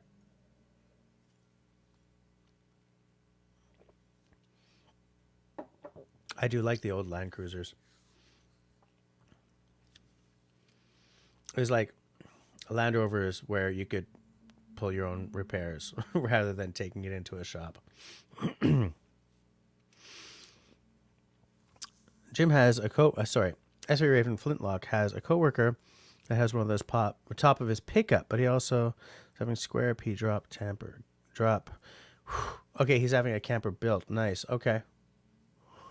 I mean, to me, when I'm headed camping, I don't think about just on the roof of my vehicle, but it might be a nice solution to have so that you can just, I'm going now. Oh, I'm on a beach. Like, say you want to drive across the country.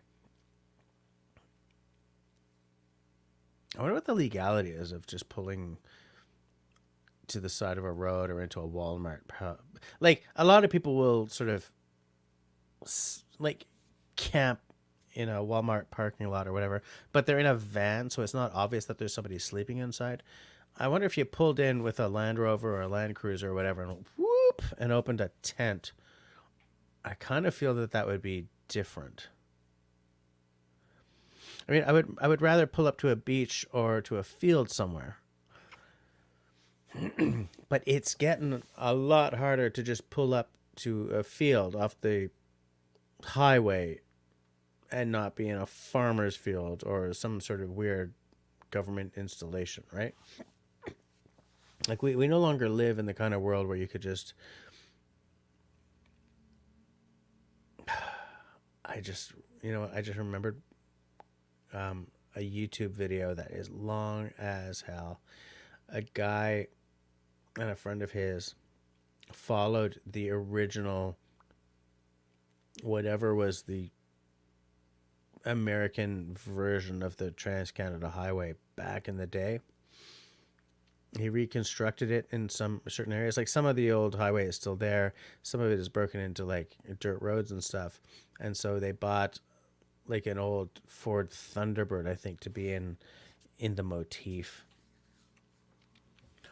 Man, that video was like 6 hours or 4 hours or something, but I was just enchanted because all it was pretty much was footage out the front, like out the windshield of this classic Ford, and this guy talking about the highway and how it came to be, right? How they built an interstate or whatever the hell they call it, because it's American, so it's foreign.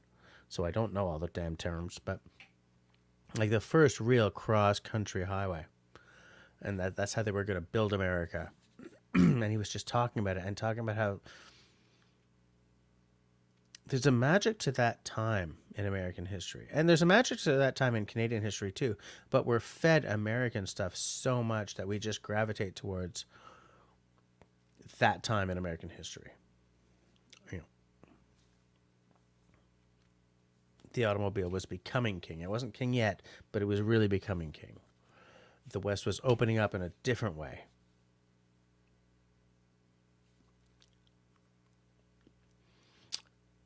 Canadian history is similar to American history, but different angle. How many things happen in parallel, but not quite in tandem. The West is very much a part of that, and how the Americans built these highways across the country, and how in Canada we did a railroad. I mean, we also built a Trans-Canada Highway, and now we have a Trans-Canada hiking path. And by the way, I still have a dream to someday hike the Trans-Canada hiking path, or whatever they call it now, whatever the current name for it is. I'm losing track of my thoughts here, folks. I'm trying to say one thing and I'm saying something else.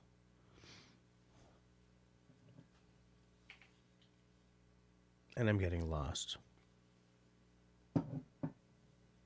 I've always been someone who gets lost partway through a conversation. I have many, many interests. I have fewer now than I used to because I tried to sort of hone it down to like a dozen. But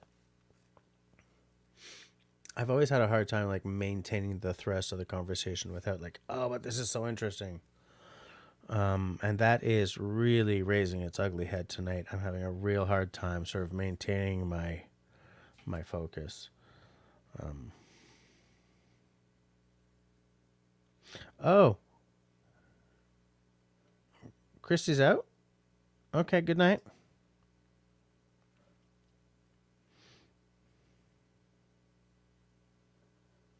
Yeah. Yeah, as Pam says here, rooftop may be cool when you're driving long distance and don't want to hit a hotel. Absolutely. At a Walmart parking lot, you better retract that ladder at night. Yeah, absolutely. He drives his truck to work every day. Yeah. It's not Route 66 I'm thinking about. I wish I could remember, but I don't want to be like looking for blah blah blah while I'm trying to live stream with you peeps. Destiny says Canadian history is actually quite interesting, just not as presented by certain writers. Absolutely, I agree. Absolutely. It's 11:01. How the heck did 17 of you hang out with me for this entire time? What? You guys are beautiful people. You guys are forgiving, man.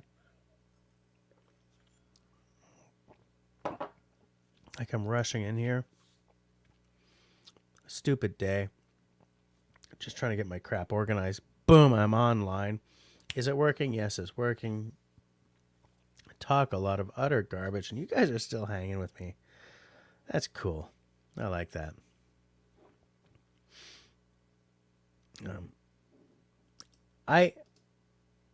Pam, I think Lincoln Highway might have been what I'm trying to think of. I think that's what I've been talking about all night. I've been afraid to accidentally close the damn window or something to go and take a look at the video I'm thinking about. But I do believe that it was Lincoln Hall. I do believe it was Lincoln Highway.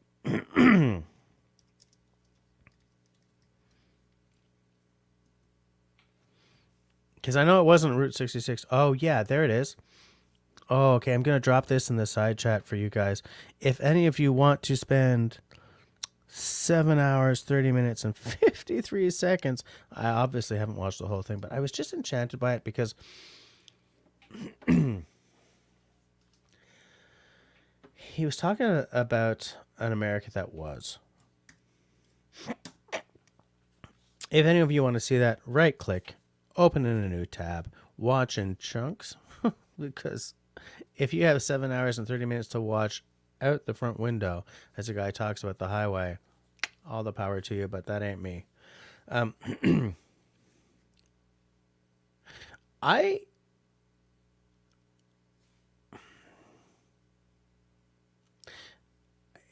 deep inside of me, man, it's past 11. I gotta shut up. Deep inside of me, I have a massive urge to do some kind of monumental trip. Originally, I had planned during my 50th year to do a 7-day canoe trip on a river. COVID destroyed that. Whatever. Who cares? That's an excuse. Shut up, Jesse. I've spoken to Russell about about how he would like to do the Appalachian Trail. I would as well, but that's like a year-long event, right? My brother walked across Greenland. I feel that I'm an explorer who was born at a time when there was nothing left to explore. And I every now and again, like I can sort of bury that thought, but every now and again, it sort of, it crawls back up and it's like, hey, you want to feel some frustration? Here I am.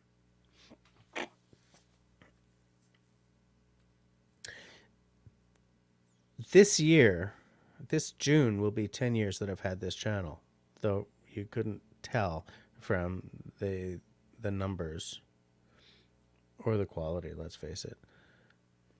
And I would love to buy my canoe or something to mark the 10 years this June. I believe it's June 2013 that I started this channel. I would love to have the money to do that. But I want a trip to make that worth it. I would like to do something big, something cool. Something more than just a hike with my girls or a 2-night stay in a campsite or 3 days wild camping, blah. And like, I see people doing stuff like this on YouTube all the time because I'm constantly watching bushcrafty or whatever YouTubes.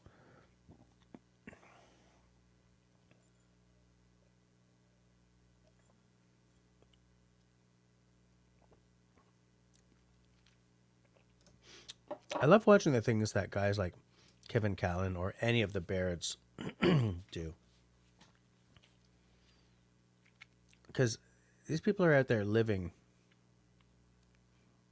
it, living what I would see as the dream, doing the stuff that I think about doing all the time.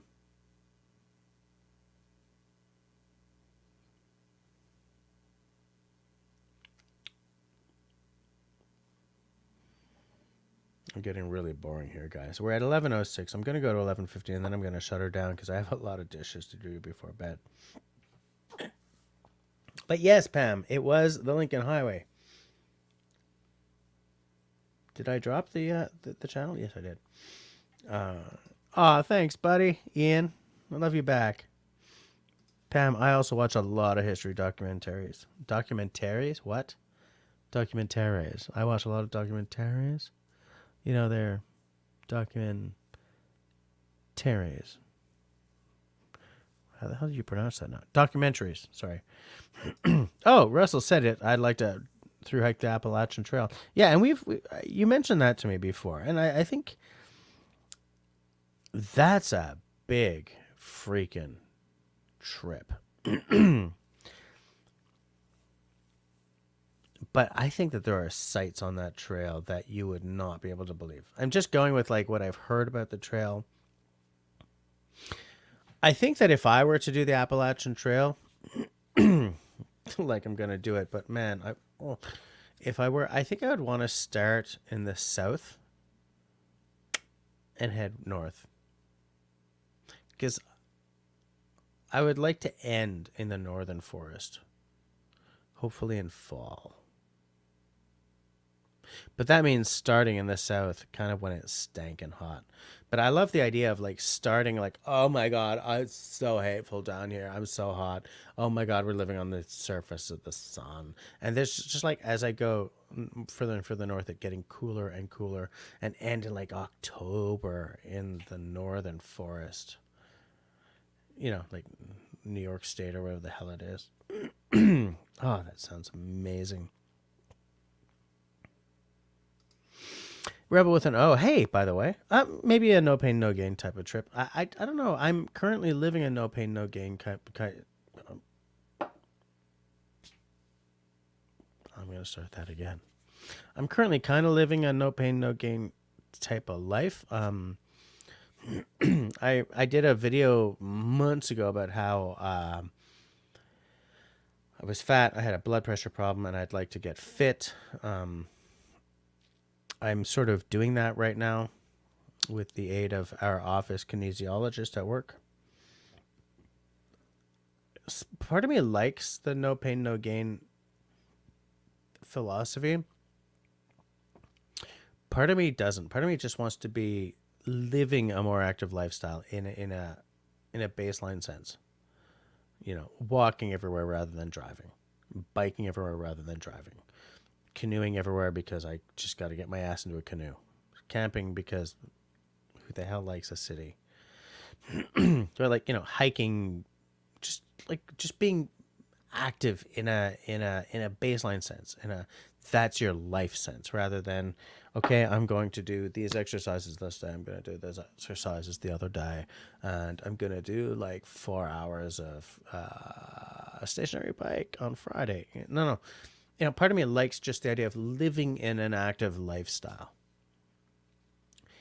In 1483, if you lived on a farm, you lived an active lifestyle. You were muscled. You were, I don't mean like bodybuilder, like the bathroom, it's over there. I mean like just living a life that built muscle, reduced fat. You're always out there in the fields with the cattle, with the plow, with the whatever, you know. Oh, it's supper time. Terrific, because I'm going to collapse from hunger because I've been working all day. You know? But I also have to acknowledge the fact that we don't live in that kind of world. We don't live on a farm in 1483. We live at a time when you sit on your arse in front of a computer all freaking day. So going to the gym 3 days a week is kind of a requirement if you don't want to look like this.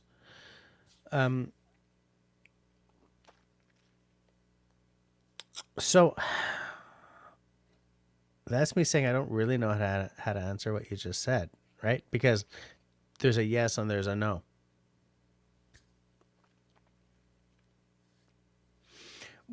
For the trip, what I would like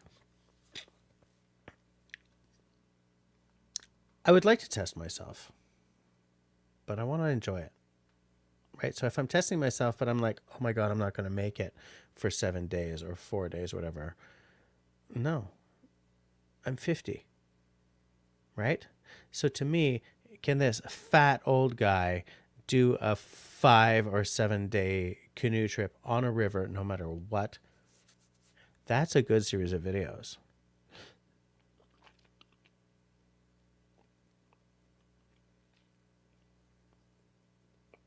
I don't know how much testing myself I really need to do at this point. Like, I don't want to do a massive endurance run and like, I don't believe I made it to the end. Oh, I have no guarantee that I will be alive 5 years from now. I want to enjoy, I want to step into the woods, step onto a lake, what the hell does that mean? Get into a canoe, head off down a river, and at the end of it be like, I have loved that. Rather than, I don't believe I survived that. Because I'm not an alpha male, right? I don't have to tame the natural world or tame my fear. Well, taming your fears is pretty powerful. I just feel like I said earlier in this live stream, and I've said to other people offline before, that I really do feel that I was born an explorer in a world with nothing left to explore. So just let me try out a river, canoe a river for a while. Because if I'm discovering new stuff for me, then that's going to have to be good enough for me. Because there's no like darkest Africa anymore. Although I would love to see Africa. Yeah, I don't know. I'm just blithering at this point. And it's all this question that, Rebel with an O asked. Sort of got me thinking. And Jim asked, I wonder if like the bears know how much of their fun is turned into work because of the videotaping. When I was at Russell's, we watched Russell. Was it Jim Baird? Which Baird was it who did that Yukon trip? And yeah, that guy, he had, I think, 2 GoPros on him at all times while he was paddling. But the fact is, as someone who was watching his YouTubes, I was grateful that he did it because it looked like a really cool trip. And like the whole time that he was going down rapids that he could handle, like class 1, class 2, class 3. I think he sort of got out for class 4 or whatever. I'm just enchanted by stuff like that. And it's funny because I just had a flash of, I was in Brooklyn for a wedding. Well, the wife and I were in Brooklyn for a wedding. One of her cousins. And we got back from the wedding, back to our hotel. And I was still wearing my suit, but I'd taken off my tie and thrown it into the corner because I freaking hate wearing a tie. Undid my top button. I was like, there's a TV in this room. And I turned it on, and it was Game of Thrones. And the worst wedding, the worst video of anyone who's never seen Game of Thrones to see was the Red Wedding. And the fact is that that's not the story I wanted to tell you guys. I wanted to tell you about another time we were in New York, and we got back from something very similar. It was a party, and I was still in a suit, and I took off my tie, I threw it in the corner, sat down, turned on the TV, and even though we're sitting here in New York City in the United States, there's Survivor Man. And I had never actually seen Survivor Man before. Like, to me, Les Stroud was someone I had read about. About 2 years before, a man from Toronto had walked into the forest, having watched a bunch of Les Stroud and Bear Grylls. He'd walked into the wilderness and died. And both Les Stroud and Bear Grylls had been interviewed about this, I believe, in the story. And we're like, this is entertainment. It's not pedagogy. And so I finally, like, I remember I turned on the TV and I saw the Survivor Man logo up here. And I was like, I'm going to watch this. And and here's the thing. I have completely forgotten what started me down this line of conversation, but I'm just going to go with it. Here's the thing. I'm not a survivalist. When I hit the woods, it's to enjoy being in the woods. It's not like, to me, survival is camping by accident. I don't want to camp by accident. I don't want to be like, oh my God, am I getting out of here? Yes, I'm getting out of here because of bloody mindedness. Fine. I get that. I got that covered. I want to hit the woods and enjoy the woods. I want to hit the woods and have a fire and like rehydrate my dehydrated meals. And love life. That's what bushcraft is to me. That's the entirety of it. Sitting in the woods, sitting in a canoe, and being utterly, unabashedly, helplessly in love with life. That's it. Primitive skills are part of that. Fancy freaking axes and tools are part of that. But at the end of the day, it's about sitting next to a fire, going, smelling the wood, the smoke, the burning wood, smelling the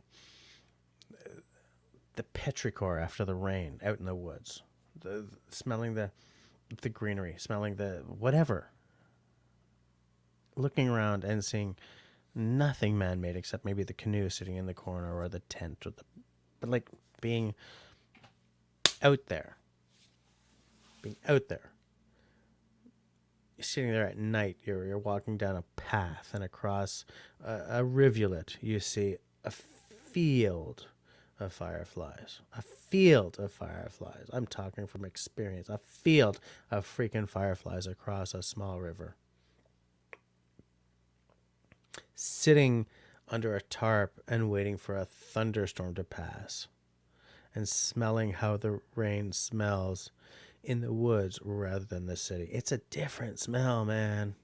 There's an ozone thing that happens after the rain that is, everywhere, but it's not completely the same here in a major urban center as it is out there in the woods.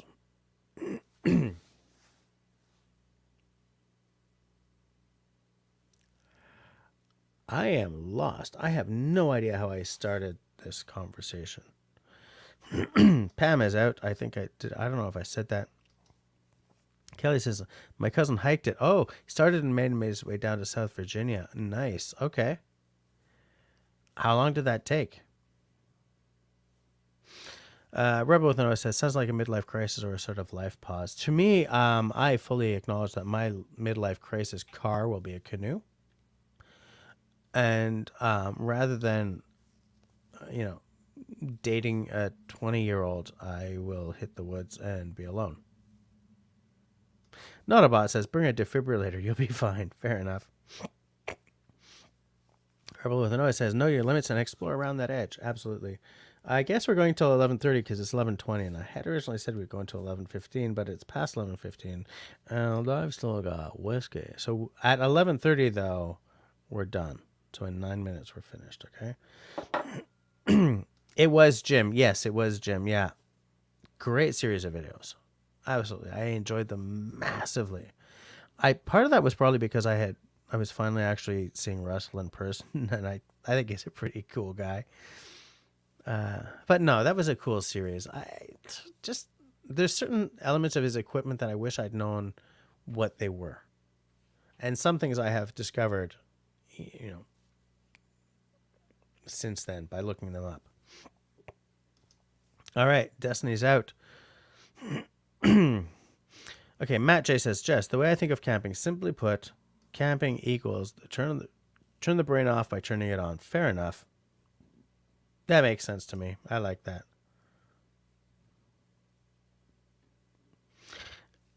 Raspberry Rock is saying, the night we came in the dark, surrounded by hundreds of fireflies, was pretty awesome. Yeah, man, that brings a magic to the nighttime landscape, doesn't it? Like, doesn't it?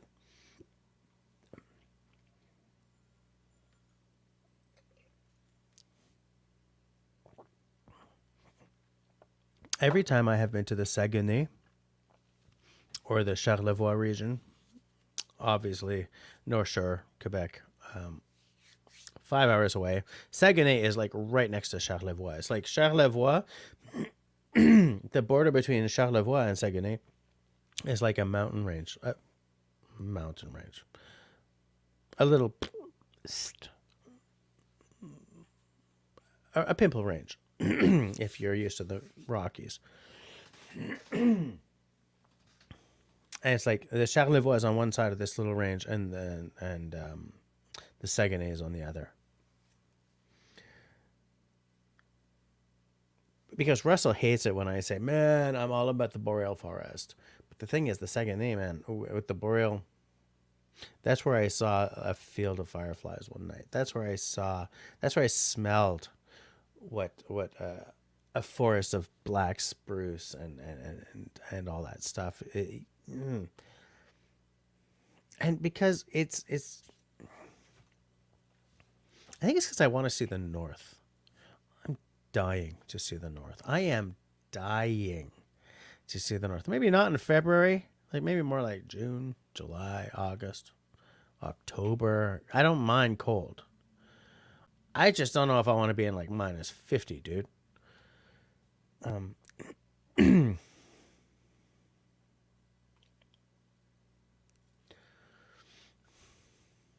And I also am not in love with black flies. Just throwing that out there.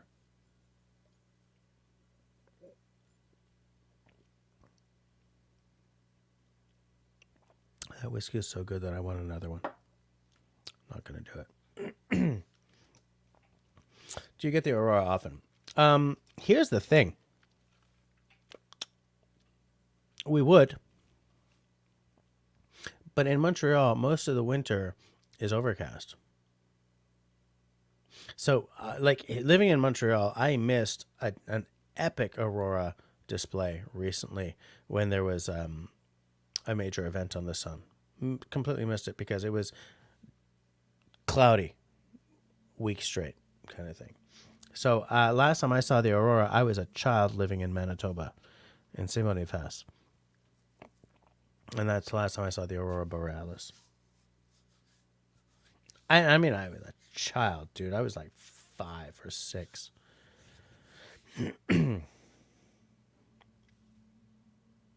11:25. If anyone wants to say anything spectacular, you've got 5 minutes in which to say it. So, since we are at 11:25 and we will be going for another 5 minutes, I will pour one more very, very small dram.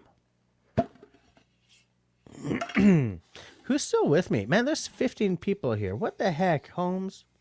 You guys finding me that interesting? I mean, who's brave enough to still be listening to my endless blither of garbage?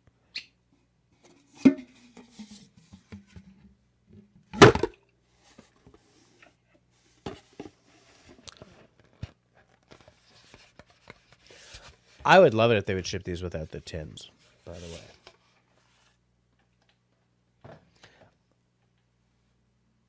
I'm disappointed that Al didn't come. I wanted to say thanks to him for something, but I didn't. Never mind. I'll do it next time. Matt J says The Simpsons or Aurora Borealis best scene ever. I'm going to start that again. I haven't seen it. I've only ever seen, I think, 2 episodes of The Simpsons. And by the way, like Notabot says, I am not. No one else is having a beer. I had a beer earlier. I don't know where my can is. I had a Bob Cajun Brewing Company Dockside Red Ale. It was delish. I'm going to have to hit Ontario again so I can buy more. Homie is still listening. Dropped me a asterisk to say that he's listening but not commenting. Hey, she's a blue. We're going for another 4 minutes. Better than nothing, right? Ian the Weblord says, saw that Aurora a number of years ago just east of London, Ontario. I want more. Me too, man. I agree completely. Me too. What the hell? Popping in for the last 3 minutes. Figured you'd send us out with a bang. I saw you pouring another dram, and I thought, well, he's gonna want some company for this. I gotta stop pouring drams. I'm like downing bottles because of my live streams. I was hoping Al would be here because I wanted to show off another bottle of blue. I mean, because I've still got this one, right? But I've got a new one. Oh, I see. There's some new layout options here. Yeah, but I haven't bothered with them. I don't think you always have to drink blue when Al is watching. Yeah, but I to me, like, the blue is the live stream booze because it's the Al booze, right? Like, I kind of want to, I mean, Al is the context in which I enjoy blue. Al is the context in which you enjoy blue. Very nice. I don't know if I'm saying that right because I'm maybe a little three sheets to the wind right now. Maybe. Just mayhaps. I'm just wiping. I've got like whiskey all over my my desk here. There we go. Ian is asking. Oh, okay, first of all, several things, by which I mean two things. So a couple of things. What the hell? Notabot says that the asterisk is lurker mode. Kind of is, but I mean it means like it's nice to see the asterisk because it means that someone is still listening, even though they're not saying anything. They're still listening. Mm-hmm. Ian the Weblord is asking, what exactly is a tut pickler? It's a good question. I know, it is a good question. It's a very astute question. Yep, very astute. Yep. Very erudite. Highly. Speaking of erudite, here's Jim saying, I'm a Simpsons fan, but I don't remember the Borealis episode. I don't either. Shawnee. I'm listening while trying to make a meal plan of foods that are good for the body. I'm being adventurous with trying new types of eating. Okay, so I bought the Beyond Body book. What a pile of shift. It's a pile of shift disguised as a diet book. I don't mean diet as in going on a diet. I mean diet as in controlling what, setting up meal plans and stuff. What a pile of crap. And it's amazing how expensive that is. Yeah. Amazing. Garbage. Yep. It is garbage. It is highly garbage-delicious. So that was an expensive mistake. Mm-hmm. SV Raven is going to have to Google it. I don't remember what we were talking about. Matt is... The Borealis. Oh, the Borealis. Okay. Aurora with an O says, Aurora, seen last time at Allen Lake with critters howling and psilocybin helper. Okay. Fair enough. Russell? Yep. Did you see this book that I bought that arrived today? This book arrived today? Today it arrived. It arrived today. I'm going to open it to a random page. Oh, I'm going to open it to a random page. One flew over the Cosmo's nest. Yep. Now, you know what a Cosmo is, right?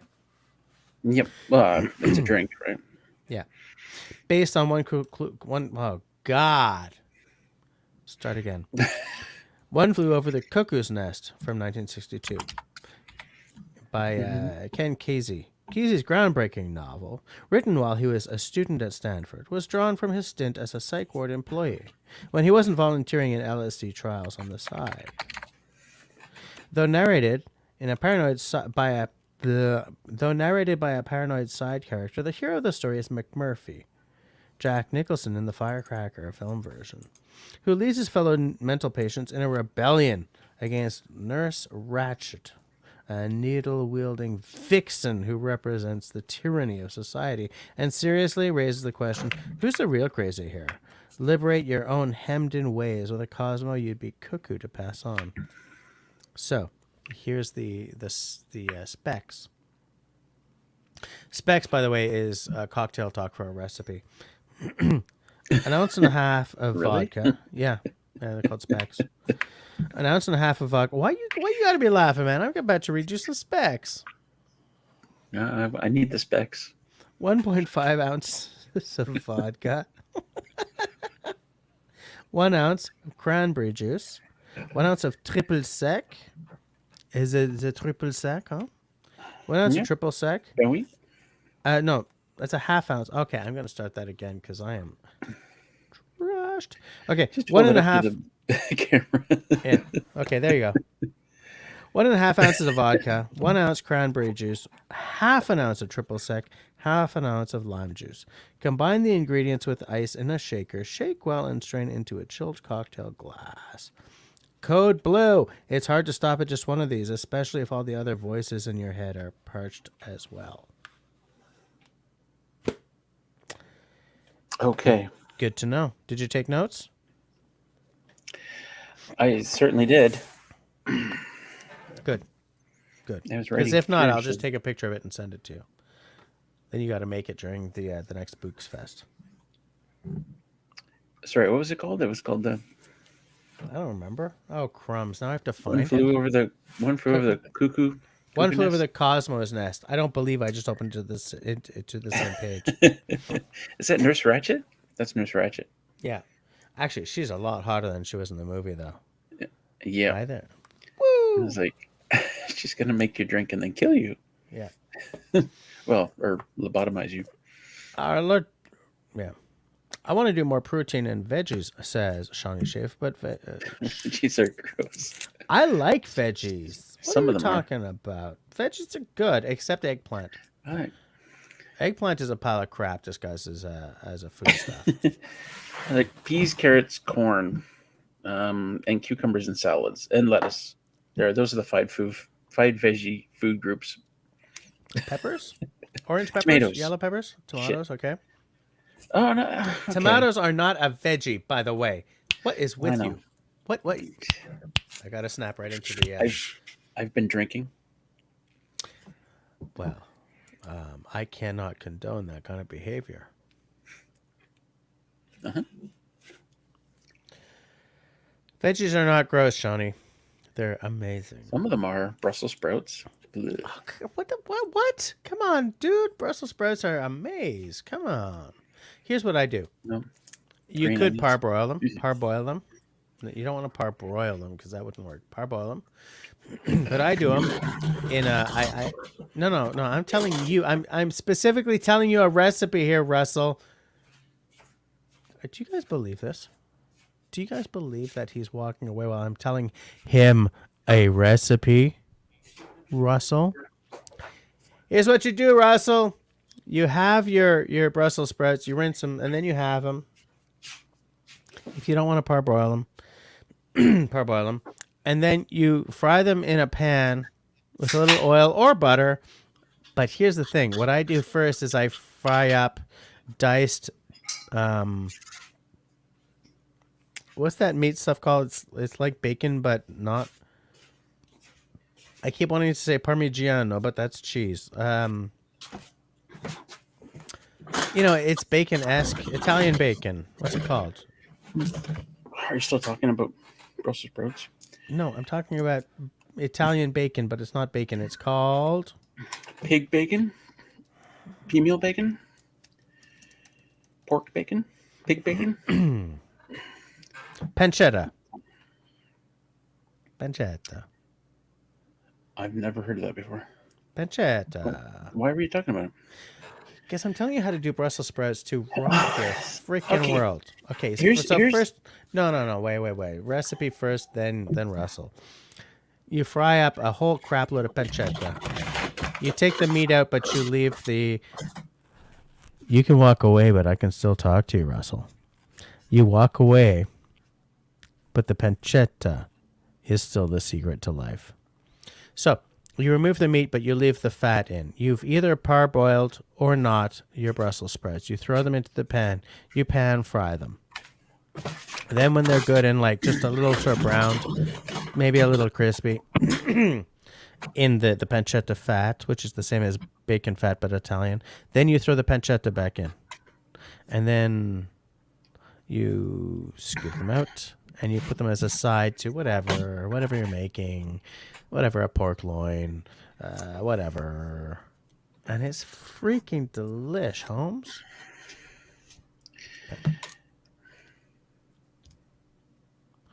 I'm waiting for Russell to say something, but he's between satellites at the moment. Am I? Oh, now you're not. Okay. Look, here's the thing. Oops. Yeah. Oh, I need a new mouse. Here's the thing.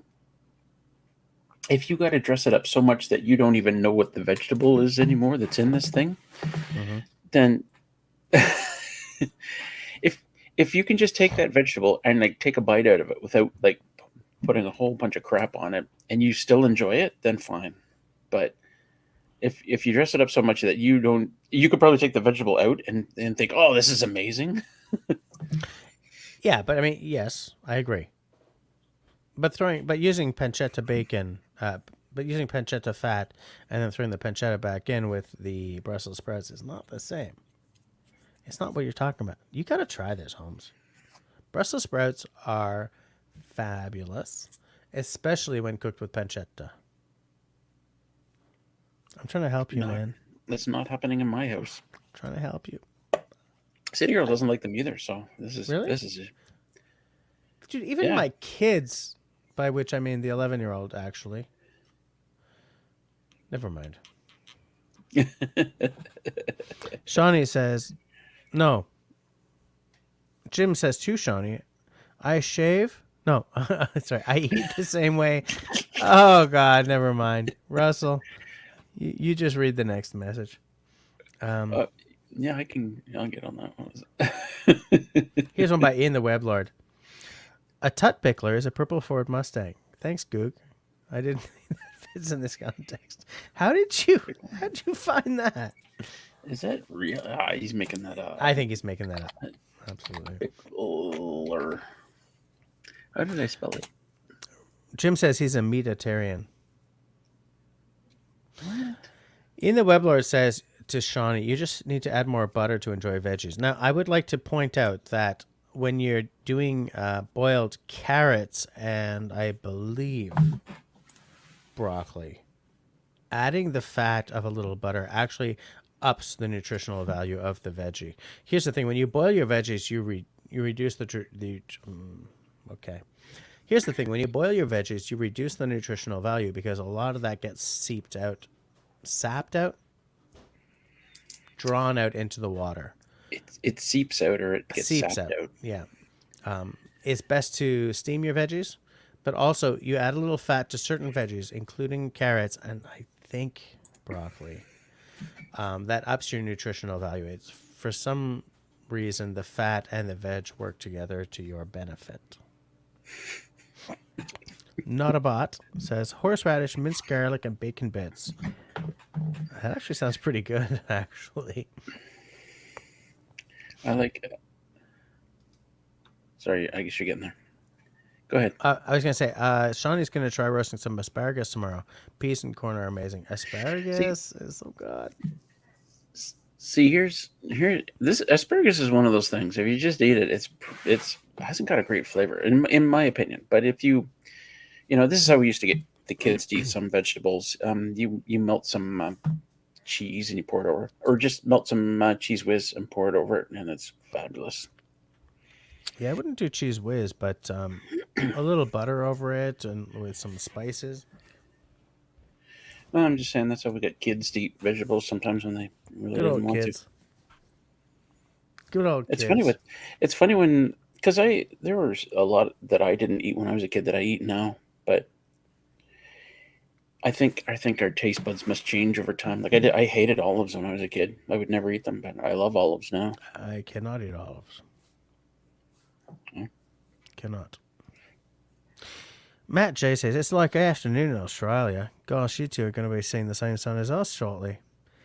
Yeah, I'm gonna. I think it's pronounced shortly. Shortly. Shortly. Crumbs. I said we were going to shut this down at 11:30, and there are still 15 people watching this garbage. You guys are heroes, Holmes. Cheers. Well, Russell got here late. Yes. The Tut Biggler. The Tut Bagler. Shawnee, I'll dip my chip into some veggies with sour cream. Yeah, sour cream is good. I like Dip a my baked chip. potato with sour cream. Hells yes. Hold on a second. That was a really confusing sentence. I'll dip my chip into some veggies with sour cream. Yeah. I was You just dip going your, with it. you'll dip your chip and your veggies into some sour cream? I think maybe.